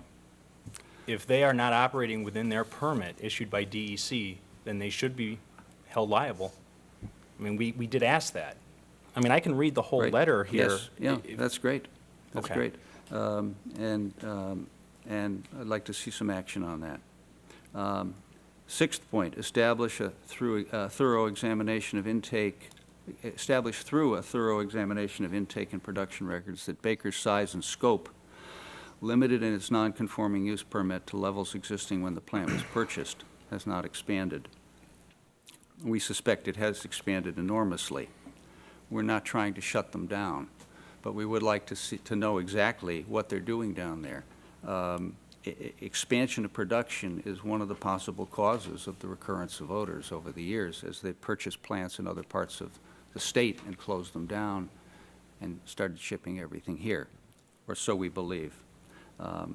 That seems to be an important thing to follow what they're doing down there and know what volume they're handling. The seventh point, promptly and aggressively taking other steps as needed to compel Baker to return to the level of odor control benchmarked in 97 to 2005. That's an open-ended one where we want you to be ready to take action if other things don't work. The fifth point, which was a contentious point the last time around, making public some of the documents surrounding the end of the town's suit against Baker in the 1980s. We still think those items that are listed need to be released, especially the confidentiality order, which is referenced in a letter from Mr. Dorr to Mr. Horwitz, as well as the letter that's referenced in that letter from Mr. Reedy, the counsel for Baker Commodities, that specifies things that have to be returned to the plant. We talked about the possibility that the items to be returned were proprietary documents, and that wouldn't be of interest to anybody unless they were starting up a rendering plant. I'm not sure that's the case. We don't need to see the documents that were returned, but we would like to know the circumstances and what items were required, and we'd like you to move on that, if possible, if those documents still exist. We plan to come back. And always welcome, Bob. Bob, I would like to just say one thing, and this letter was dated July 24th. It was in response to the petition that was received on July 16th. I would like to just offer up the suggestion of putting some faith back into DEC on this. I know it's been very difficult over the years. I do not have the same institutional knowledge or the neighboring proximity that you have had over the years, but you know, I think that the letter that was written, the petition that was received and submitted and forwarded, and then also the operating permit should give DEC enough that the town of Penfield is putting them on notice to do their due diligence. They issued the permit. They have to look at the permit. They have to determine if Baker is operating within the permit or outside the permit. They have to determine if Baker is bringing more load in than they're allowed to according to the permit. They have to figure out if the permit needs to be modified. And then most importantly, if there are violations to the current permit, what corrective measures need to be put into effect to get them compliant, and or what sanctions or fees or violations they're going to have to be subjected to. And most importantly, at the end, what harmful, if any harmful chemicals are being emitted from the plant. I think that these are captured within our letter. I think that the petition does a great job presenting that from the residents. I think that having 134 residents is pretty solid footing that this isn't an isolated event. And it's, you know, to your testament, to your efforts here, I think, to organize this. So what I would say is I'm going to put a little faith into DEC, and I'm going to give them a little time to work at this and try to give us some indication that Baker is in or out of compliance with their permit. And I just asked, I have no problem if you come back, you can always come back, but in 2 weeks, we may be in the midst of getting some information, we may not have all the information, but I just wanted to sort of just share that I am going to at least give DEC an opportunity to present to the town their findings and their recommendations moving forward. Mm-hmm. And I just ask that you and your fellow residents also put some faith into DEC. We won't be back in 2 weeks. I think the earliest would be September. Okay. It's very hard to put faith in the DEC in this item because they have been involved for 9 years. It's hard to put faith in the town board on this item. We've been coming to you in one form or another for 9 years, and we've come away empty-handed. I think the difference now, Bob, though, is the complaints, as you very appropriately put out, the complaints have increased in number, increased in severity. We're hearing from residents we haven't heard before. It's different now than it was 9 years ago. Yes. Even though I wasn't sitting on this board. Yes, it's true. It is worse. So but it there wasn't comes a good. point. It wasn't good then. But But also, it is too- much worse now. Also, too, I think, to Rob's point, the state's commitment to environmental protection has emerged more within that time as well. And when everyone is done speaking on this topic, I've got several things, points of information regarding the DEC that I think might lend some more faith in what they would be willing to do at this point, based upon some experiences around the state that I've gathered since our last time together. At this point, I don't think we, the neighbors, have much choice but to wait and to watch. And I think the commitment is there on our part to stay with this. And so we will be back in September. All right, September 3rd. 3rd? 3rd. Is that the first meeting? That is correct, right after the holiday. Thank you. Yep, absolutely. Steve Healy?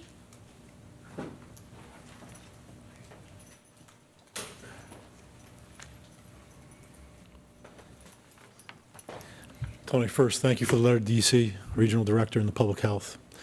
I understand steps have to be followed, a certain protocol, and maybe this will lead to a third-party independent investigation, but the DEC has to come first. I get that.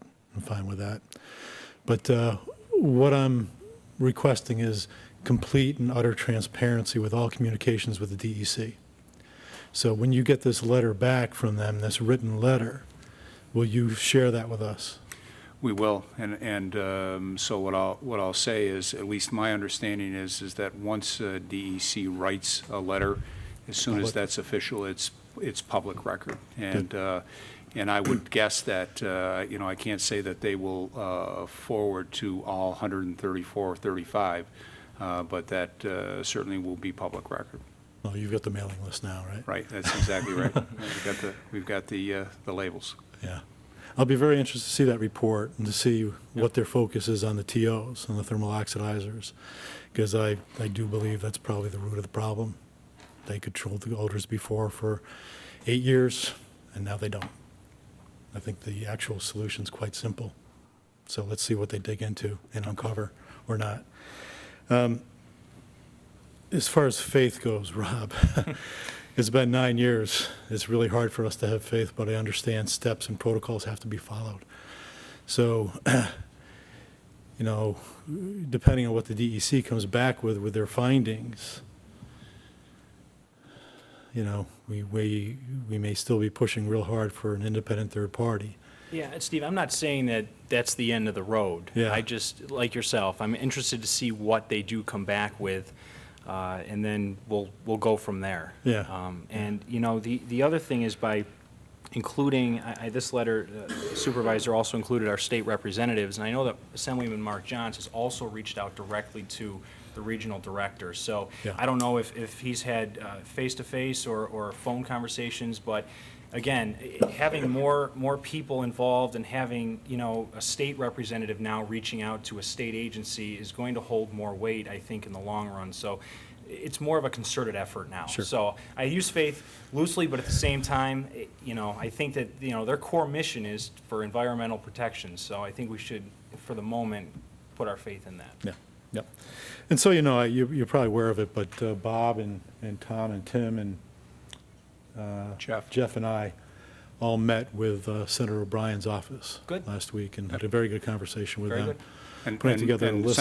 Senator called me yesterday, as a matter of fact, to indicate that you had met, and that he also reached out to the DEC Yeah. offices as well. Yeah. So, And so what we're working on with them is a list of questions for the DEC. Excellent. So we'll go through that avenue too, and all these different avenues will hopefully lead to a focal point of results. Okay? and you'll be willing to share a copy of that with us as well? Absolutely. Okay, great. Absolutely. Thank you. Okay, thank you. Good. Thank you. Appreciate it, Steve. Anyone else, Amy, that had signed up? That's it. Okay. I just had a few comments regarding Yep, this. but before we do that, I'm just going to, is there anyone else in the audience that would like to address the Baker? I know typically it's open to any matter, but right now I think we're on the Baker commodity issue. So is there anyone here that would like to address the board on the Baker that has not spoken? Tim Murphy.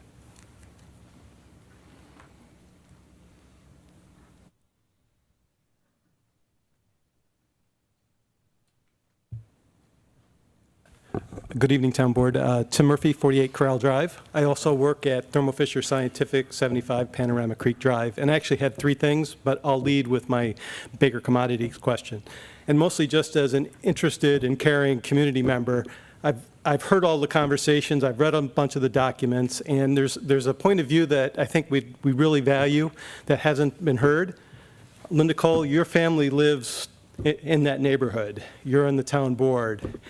Would really like to hear from you the experiences that you had living on Parkview with Baker Commodities nearby.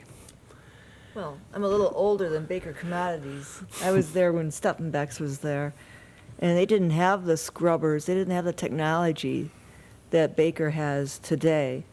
And, you know, it was bad. It was worse than, I would assume, anything they're going through right now. But that was the 60s. And, you know, my parents are both deceased. During the years that Bob Reed speaks of, I would ask my parents, you know, how it was there. And they say, well, once in a while you get a little whiff of that, but it's not like it was. So that was the kind of conversations I would receive. And I'm not discounting what's going on there. And it's just that we've been kind of focusing on what Baker could do. And I know it's frustrating. And now it's, as Paula pointed out, now it's gotten to the case that it's not just a small group of people that are smelling these odors. It's a larger, and then that's why it's more pushing on Baker as than we did before. They were working on it. They kept doing things. They kept upgrading it, you know, and you kept hoping and dealing with them that something was going to happen. But you know, as far as I don't live over there anymore, but I do, you know, sympathize. But we try to work within the process, and the DEC is the regulating agency, and you they have the power, and everything that's been said earlier. That's my opinion. Thank you, Linda, for weighing in. Sure. Mr. Supervisor, just two real quick things. I'm going to have you sit right in that first seat because I'm kind of focused here on Baker, so I'd like to keep that, and then you'll be the first one for your other two or others in addition to that if you'd like. So any other first-time speakers as it relates to Baker? Okay, so then, yep, Jeff Burns.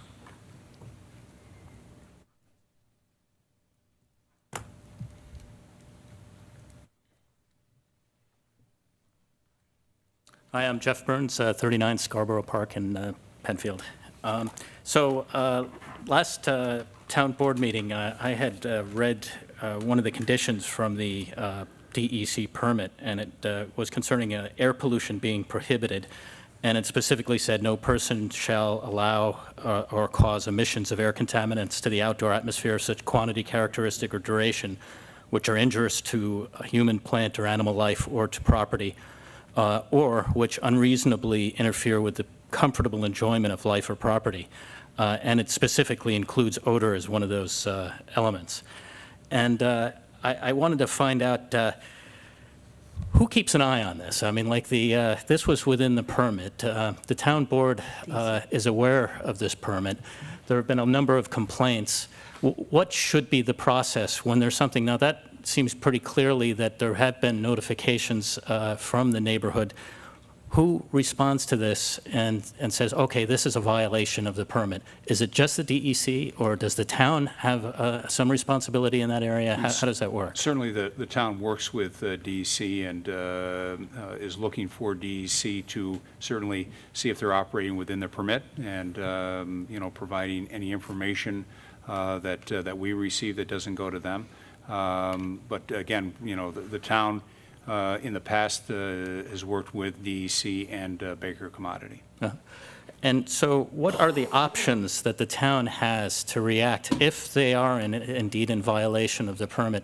I understand it's a permit with the DEC, but what are the options that the town has in terms of responding to that? Based on, you know, the amount of odors, the number of odors, how bad it is. I mean, you know, what you smell, what Tim smells, what Bob smells could all be different. I think one of the things that we may be hearing from the DEC is what one person considers reasonable, acceptable is different than someone else. So certainly that, as we take a look at the feedback back that we get from DEC, I think that's one of the items that we'll be having more dialogue on.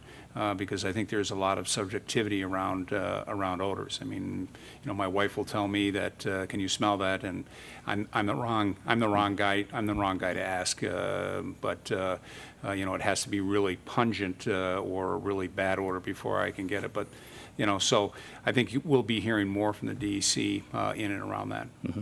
Yeah, we're hoping that there will be more objective measurement, that Right. there are ways of doing objectively, because it doesn't work to have it, as you say, Subjective. subjectively. Absolutely. It can be too scattered.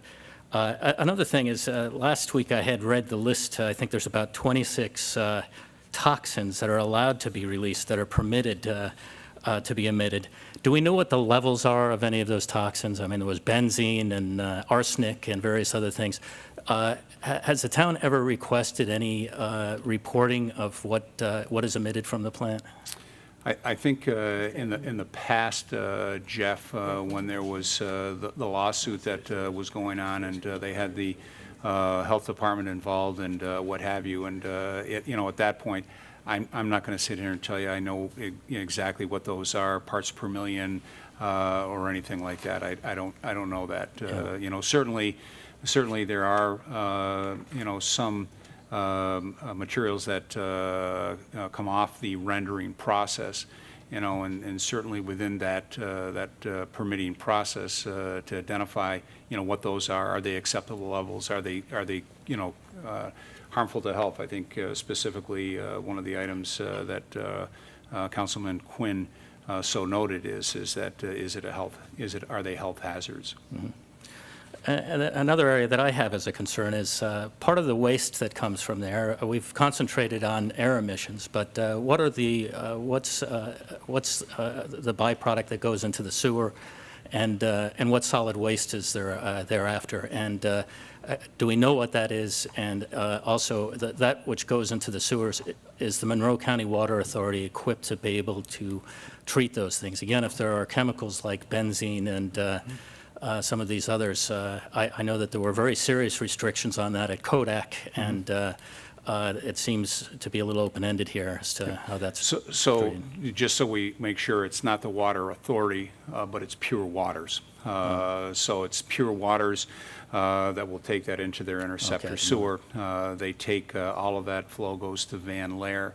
And they do have a permit that is in place, and so they come out and do regular inspections to make sure that permit is within their specifications. And I know that Van Lair is a very sophisticated facility, and that what goes into that plant is monitored and managed, by the plant personnel. So I would say that they're not dumping in anything there that Pure Waters isn't able to handle. One of the things that I did in a recent note that came, I think, this morning from Bob Reed, about an odor that occurred on Saturday, and another one that occurred may have been this morning. One of the questions that I'd asked was, I made a casual, and I apologize to Bob, I made a casual about the recent past, meaning something broader than just the last couple of months. But in any event, we had not had a lot of problems in the Browncroft area. There has been some that were recent, but as we look back, in the past number of years, I guess, as I should have been a little more specific, it hadn't been, that isn't where the bulk of the problem came from. And so the question that I asked today for both DEC and Baker Commodity was, what, if anything, has changed in that area? I also put a call into John Graham, who is the head of Pure Waters, or head of the Department of Environmental Services, so I get that correctly. And Pure Waters is part of his organization. And, the question for John when he and I speak live is, has there been, any change to things that have been discharged into the sewer? Is that permit, when was the last time that the items in that permit were reviewed? Can we get a copy of the permit? So those are some things that I've got reached out to Mr. Graham's office. Mm-hmm. And so, do we know what goes into the sewer as far as what? It's waste product. I mean, yeah. But chemically, a lot of it any, obviously is liquid through the process. Sure. But what are the amounts of whatever those chemicals are? Right. I don't know what those are, Right. and we'll attempt to get that information from Pure Water. And and Baker's. On their side of it, I do know that they do some filtering before it goes in there. I mean, that there's some treatment that goes on, but I'm still concerned about what might be going in there. Right. And related to that, has there ever been any identification of any legacy waste there? There used to be a holding pond. I don't know what the status of that pond is, if it's been filled in or if that's still there. But there was a fairly large holding pond there in the past that we can still see in Google Maps. I think to the best of my knowledge, I believe all of that now goes into the Pure Water system. Uh-huh. And has that been checked? I mean, I know with gas stations and things like that, they have to really do a very close identification of what's been left. Is there any? That can be an additional question that we ask DEC. Okay. All right. Well, thank you very much for your time. I appreciate it. Sure, Appreciate absolutely. And Jeff, one of the reasons why we subtly asked DEC to review the permit again is to remind them that it's about 45 pages long and that has all of these various chemicals listed by name and other provisions in there that maybe it's time for them to take a more in-depth look at. So, thank you. Okay, anyone else on Baker? Okay, seeing none, and I haven't forgotten you, Jim. I think Councilwoman Metzler wanted to make a couple of comments based on some research or information that she's been able to obtain. Thank you, Tony. Just on the issue of Baker Commodities, since our last meeting, I left our last meeting knowing that I had given some information with respect to the DEC and how the New York State Attorney General's Office is the enforcing agency, the enforcing legal counsel for the DEC. But I left that kind of open-ended, so I did some research in the last couple of weeks with respect to some cases they've handled, similar to what we're experiencing here, to give hopefully some idea as to how the DEC would progress through an investigation, how they would forward it on to the AG's office, and then what happens thereafter, to see if the points within the petition, in my mind, would be satisfied, looked into seriously, based upon some precedent, recent precedent of cases of pollution and the like handled by the DEC, referred to the Attorney General's office for enforcement. I think it's important, and I'll try to be brief, but just real quickly, so that those of you who aren't familiar with the Attorney General's office and how it's broken down, they have a whole separate Environmental Protection Bureau. And I think some of the topics that Mr. Burns brought up, a great segue into what I'm about to say.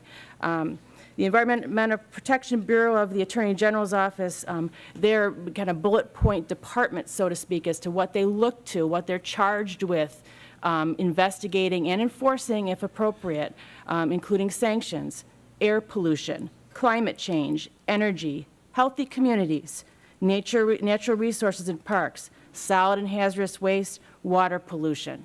Those are the areas they're looking at. They have specific staff designated to do so. And Attorney General Eric Schneiderman, who is an elected official of all of us, he prides himself and has put forth as far as the mission of his Environmental Protection Bureau to enforcing a zero-tolerance policy against any environmental threat in New York that imperils the air we breathe. That's the first line of the mission of the Environmental Protection Bureau under Attorney General Schneiderman. So in in light of that, I took a look at some of the cases. I actually talked to some of my colleagues who are in the AG's office in other departments, but had some familiarity with the process. And in doing so, I learned of 2 recent cases. The one most recently is just as recent as last fall, involving a funeral home and crematory in the Buffalo area. I kid you not, it's called Am I Gone Funeral Home. And that funeral home, there was noxious odors in the neighborhood. Residents were complaining since 1991. And it had appeared to get more increasing in frequency. Something had happened by which there was some breakdown within the crematory, which led the DEC to come in and to investigate. And in doing so, then, they referred the matter to the Attorney General's office for enforcement. What then was able to happen, not a shutting down necessarily of the company, because Attorney General Schneiderman also makes it clear he's not in the business of wanting to shut down economic development or companies, but rather make them work within the confines of the law and have retribution if they don't. So what was the Attorney General's office is able to do then, as they did in this case, is come to a consent agreement and a consent decree with this company by which they would operate within the confines of the permit. The company was also required to obtain a third-party expert investigator to look at everything, develop recommendation for operational changes that would address the residents' concerns about odors. So part of this decree, part of the investigation, part of having the DEC and their enforcement ability that the town of Penfield does not have, they were able to then put their hammer down on a corporation and say, here's what you need to do. Part of that also included the consent decree reducing their emissions of certain types of chemicals. So apparently some investigation or some part of the investigation that had been done would have determined there was some sort of emissions that were exceeding the bounds of what should have been done. So the Am I Gone funeral home and crematory certainly went through the process, but it was not one that, they certainly did not come out unscathed, but at the same time, it showed how the DEC, along with the Attorney General's office, can work together. They also brought the EPA in, the Environmental Protection Agency, as well. And just to give you an example, one funeral home in the Buffalo area, how seriously, apparently, Attorney General Schneiderman takes these cases with respect to noxious odors coming from companies. This one funeral home, the case was handled by, among other staff, it says, 3 assistant attorney generals, a staff scientist with the DEC on staff, under the supervision of a chief DEC scientist, under the supervision of a deputy bureau chief, another deputy bureau chief, an executive deputy attorney general for social justice for the neighbors, and a first deputy for affirmative litigation to handle the enforcement. The DEC region also had its own attorney involved. We're in part of a region, as well as their own environmental engineers, 3 of them, for this one funeral home alone. Certainly, that gave me pause and gave me some information as to, as recently as fall of 2013, what Attorney General Schneiderman was willing to do in conjunction with the DEC with respect to noxious odors in a neighborhood coming from a company that was emitting them.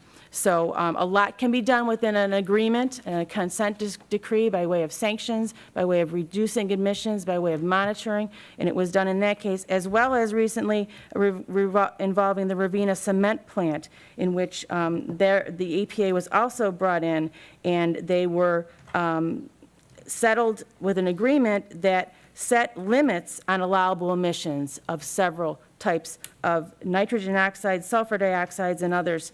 So there was an agreement between New York State, the DEC, and the cement plant, which enabled the cement plant to still operate, but the DEC was able to use, again, their enforcement procedure with a specific schedule that included milestones, deadlines, and penalties if there was any delay by the company. So that was what was done in that consent decree with respect to another type of company reducing emissions.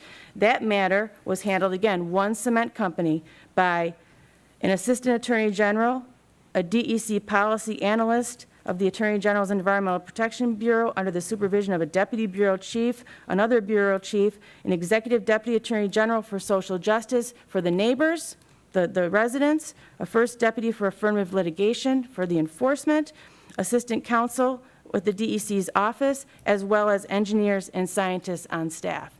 So I was encouraged in my research over the last couple weeks with respect to the AG's office working in conjunction with DEC to help local municipalities and their residents who are experiencing these types of problems to utilize what is there for us to utilize, our state attorney general and the Department of Environmental Conservation. Finally, also I was told online there is a complaint form for environmentally related matters.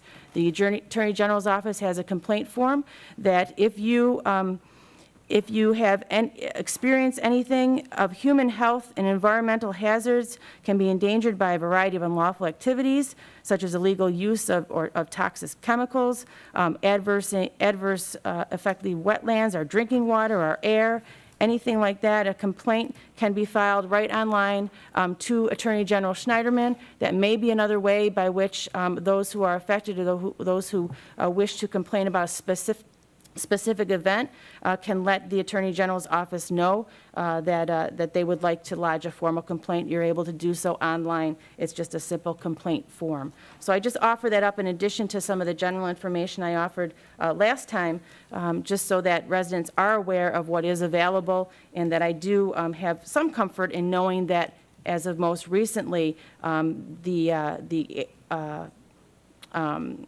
Department of Environmental Conservation and the AG's office were successfully utilized in small communities like ours.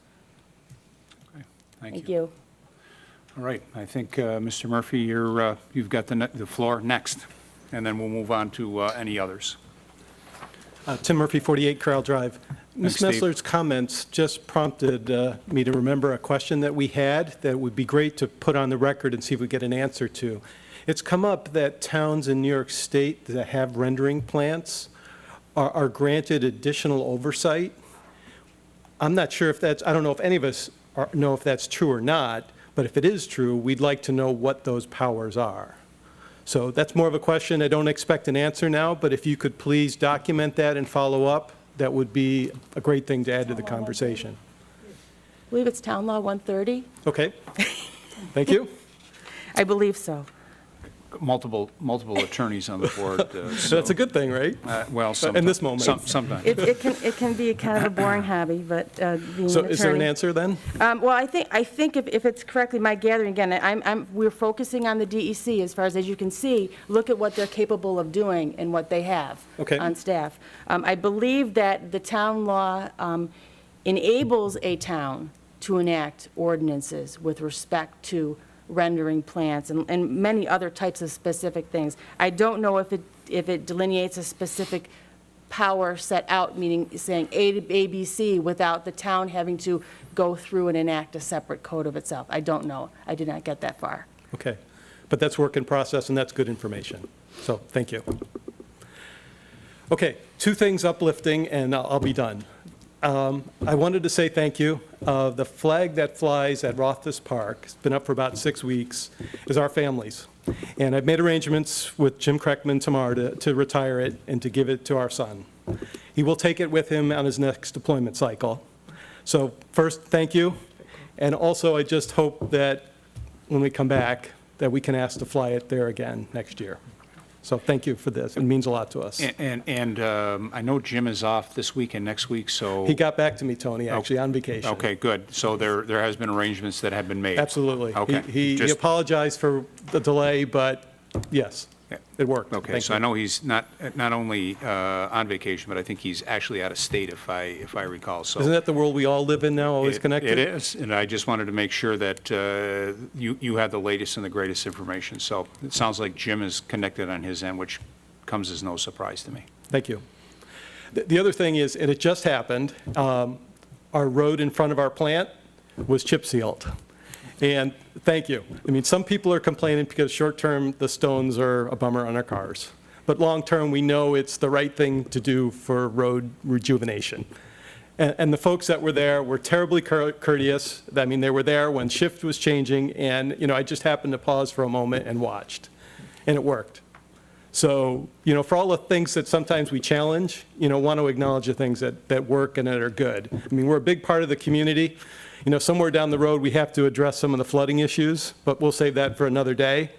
But in this case, I mean, I know it's something Dave Eddy had put out there. There's few other things that we want to partner with the town. But it was huge that your folks, made the time, had the resources, and the way they did their job was great. So, thank you. I'll make sure that gets fed back to our DPW. Thank Right. you. Thank you. Is there anyone else that did not sign up but would like to address the board on any matter? Okay. Seeing none, move on to additions and deletions to the agenda. Board, any additions or deletions to tonight's agenda? Okay, seeing none. We have the July 2nd, 2014 minutes before us, and would entertain a motion of approval of those minutes. I'd like to move that the July 2nd minutes be approved. I'll second. Okay, it's been moved and seconded. Are there any discussions, questions, comments, or otherwise? Okay, seeing none, I would ask for a roll call vote, please. Cole? Aye. LaFountain? Aye. Metzler? Aye. Quinn? Aye. 4 ayes. Okay, thank you. Move on to petitions. Since our last meeting, has the board received any new petitions, town clerk or town attorney? Okay, seeing none. We'll move on to our next item, which are resolution by function, law and finance. And I would ask that we please start with resolution number 138. Thank you. Authorization to maintain properties and assess the charges to the 2015 property tax bills. So moved. Second. Whereas on October 2nd, 1996, the Town Board of the Town of Penfield adopted Article 4-4-28 of the Penfield zoning ordinance entitled Property Maintenance. And whereas the purpose of Article 4-4-28 of the Penfield zoning ordinance is to prevent the gradual encroachment of blight, deterioration, unsightliness, and property devaluation, and to assure that all premises within the Town of Penfield are maintained in the manner that will assure the health, safety, and welfare of the general public. And whereas the property owners of 1399 Creek Street and 2100 Penfield Road have failed to maintain the subject properties, which continue to be a concern for the health, safety, and welfare of the surrounding neighbors. And whereas the town staff has continually requested the property owners to maintain at these locations with no result. Now therefore be it resolved that the Town Board of the Town of Penfield hereby authorizes the Fire Marshal and Building, Zoning, and Code Compliance Supervisor to have the properties appropriately maintained. And be it further resolved that the Town Board further authorizes that the cost of said maintenance and any necessary subsequent maintenance during the 2014 season also be charged to the 2015 property tax bill for the subject properties. Thank you. Discussion? Seeing no discussion, I'd ask for a roll call vote, please. Cole? Aye. LaFountain? Aye. Metzler? Aye. Quinn? Aye. 4 ayes. Authorization for the supervisor to sign contract with Barton and LaJudas PC for professional engineering services related to Willow Pond, sorry, I have to put these on, outfall modification project. Moved. Second. Whereas the Town of Penfield maintains the Willow Pond Stormwater Control Facility that is located on the boundary of the Town of Penfield and the Town of Perrington.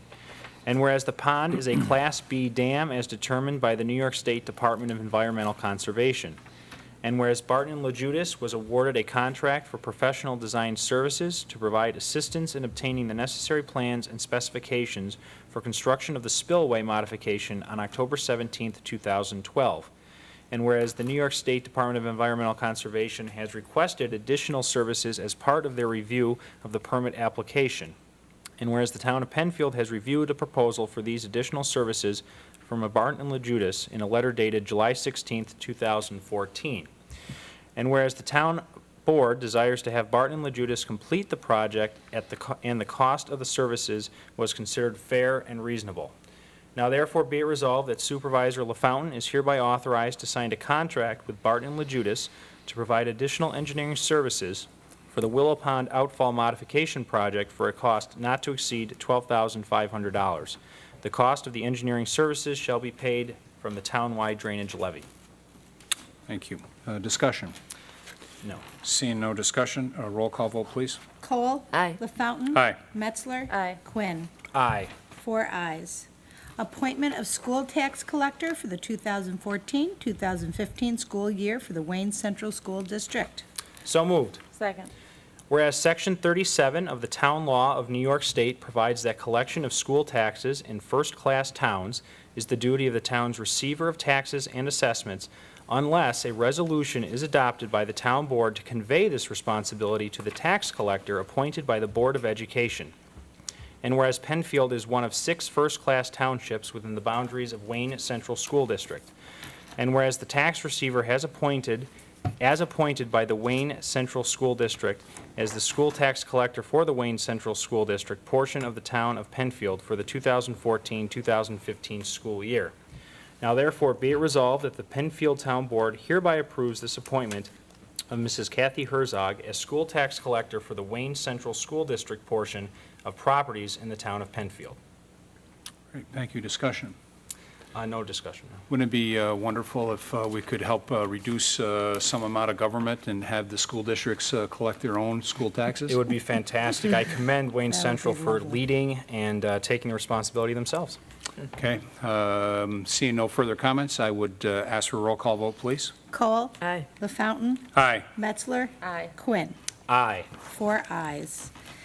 Setting a public hearing for a conditional use permit and preliminary and final and site plan approval and an environmental protection overlay permit to allow 176 boat slip expansion to South Point Marina and the development of an accessory 3,750 square foot clubhouse, restaurant, and pool on 13.28 acres at 1384 and 1420 Empire Boulevard.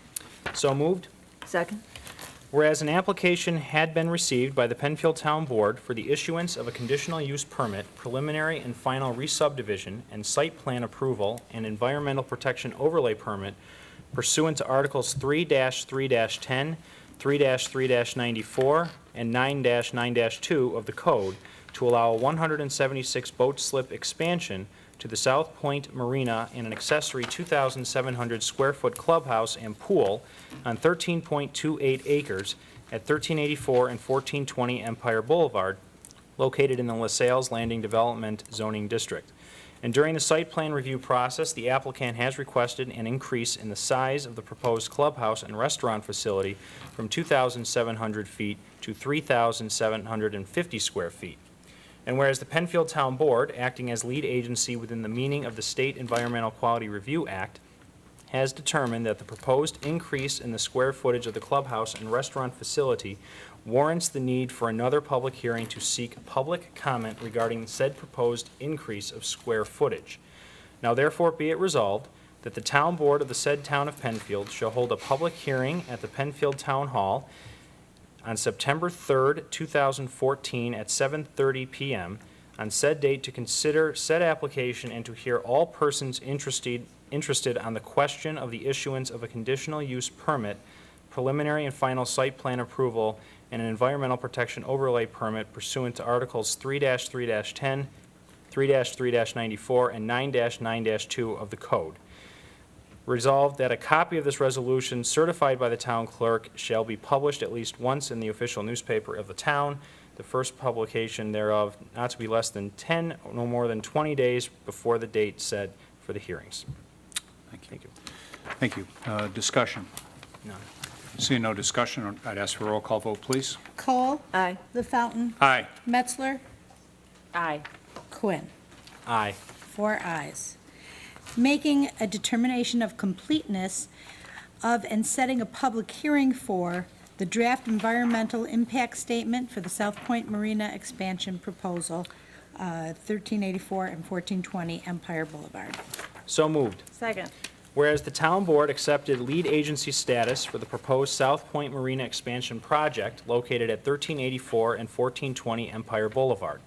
Whereas the subject proposal was determined to be a Type 1 action subject to requirements of the State Environmental Quality Review Act. And whereas the town board made a positive determination of significance for the action and required the preparation of a draft environmental impact statement. Whereas the town board has determined that the draft environmental impact statement is complete for public comment and proposes to conduct a public hearing on September 3rd, 2014 at 7:30 PM regarding the DEIS prepared by Passero Associates on behalf of Rochester Waterfront Properties to address impacts associated with the development of a 3,750 square foot clubhouse and restaurant with the installation of 176 boat slips at the South Point Marina at 1384 and 1420 Empire Boulevard. Now therefore be it resolved that the draft environmental impact statement is available on the town website and at the town clerk's office. Comments will be accepted by the planning department until 5 p.m. on September 1st, 2014.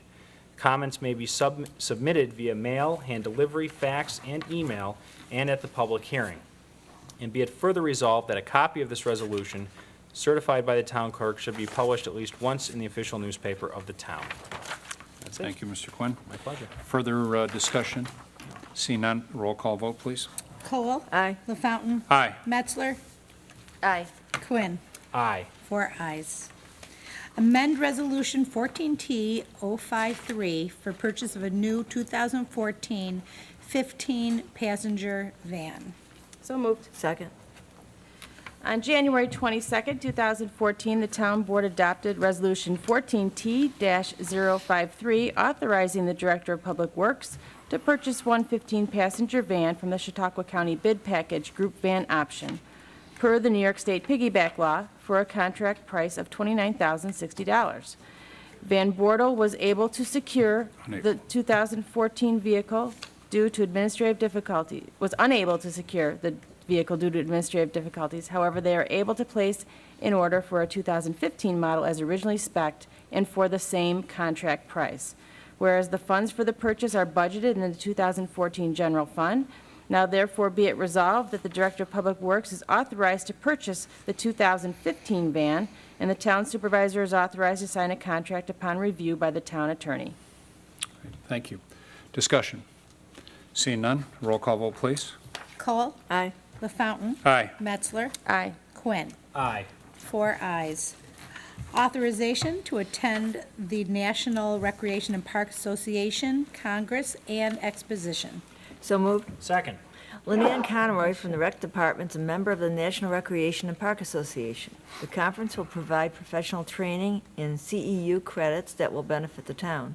So be it resolved that Leanne Conroy will be hereby authorized to attend the NRPA Congress and Exposition from October 13th to October 16th, 2014 in Charlotte, North Carolina.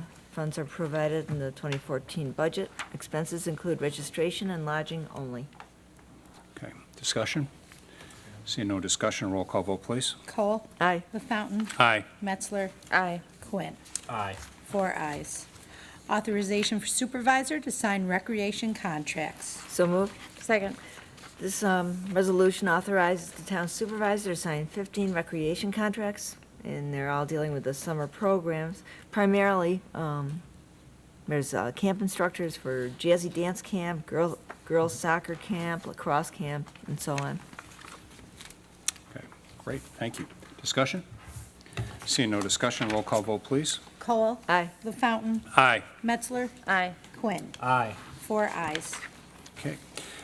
This brings us to old business. Any old business to come before the board this evening? No. Seeing none. Is there any new business to come before the board this evening? Again, seeing none. Our second public participation, I happened to receive an email that I'd just like to read into the record. A resident from Valley Green Drive asked the question, a rolled carpet has been on the sidewalk right in front of the gymnastics center that is located on Fairport-Nine Mile Point Road for about 3 weeks now. Does the town plan on removing this anytime soon? Thank you for your attention. The town does not plan on removing that. However, tomorrow I will call the owner of the gymnastics center and ask Sarah Jane Clifford if she would mind getting the carpet taken care of. So we'll take care of that. Thank you for that note, and we will follow up with that.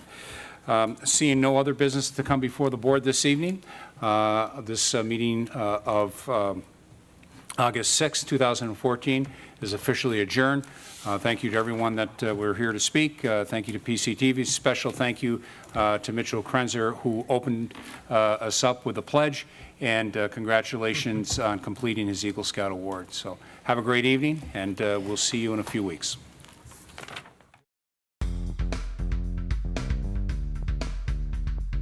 Looking for a responsible way to manage household hazardous waste? Pharmaceuticals, electronics, plastics, and more? Monroe County and Waste Management of New York have partnered to provide residents with the Eco Park, an industry-leading one-stop drop-off recycling facility located just south of the airport.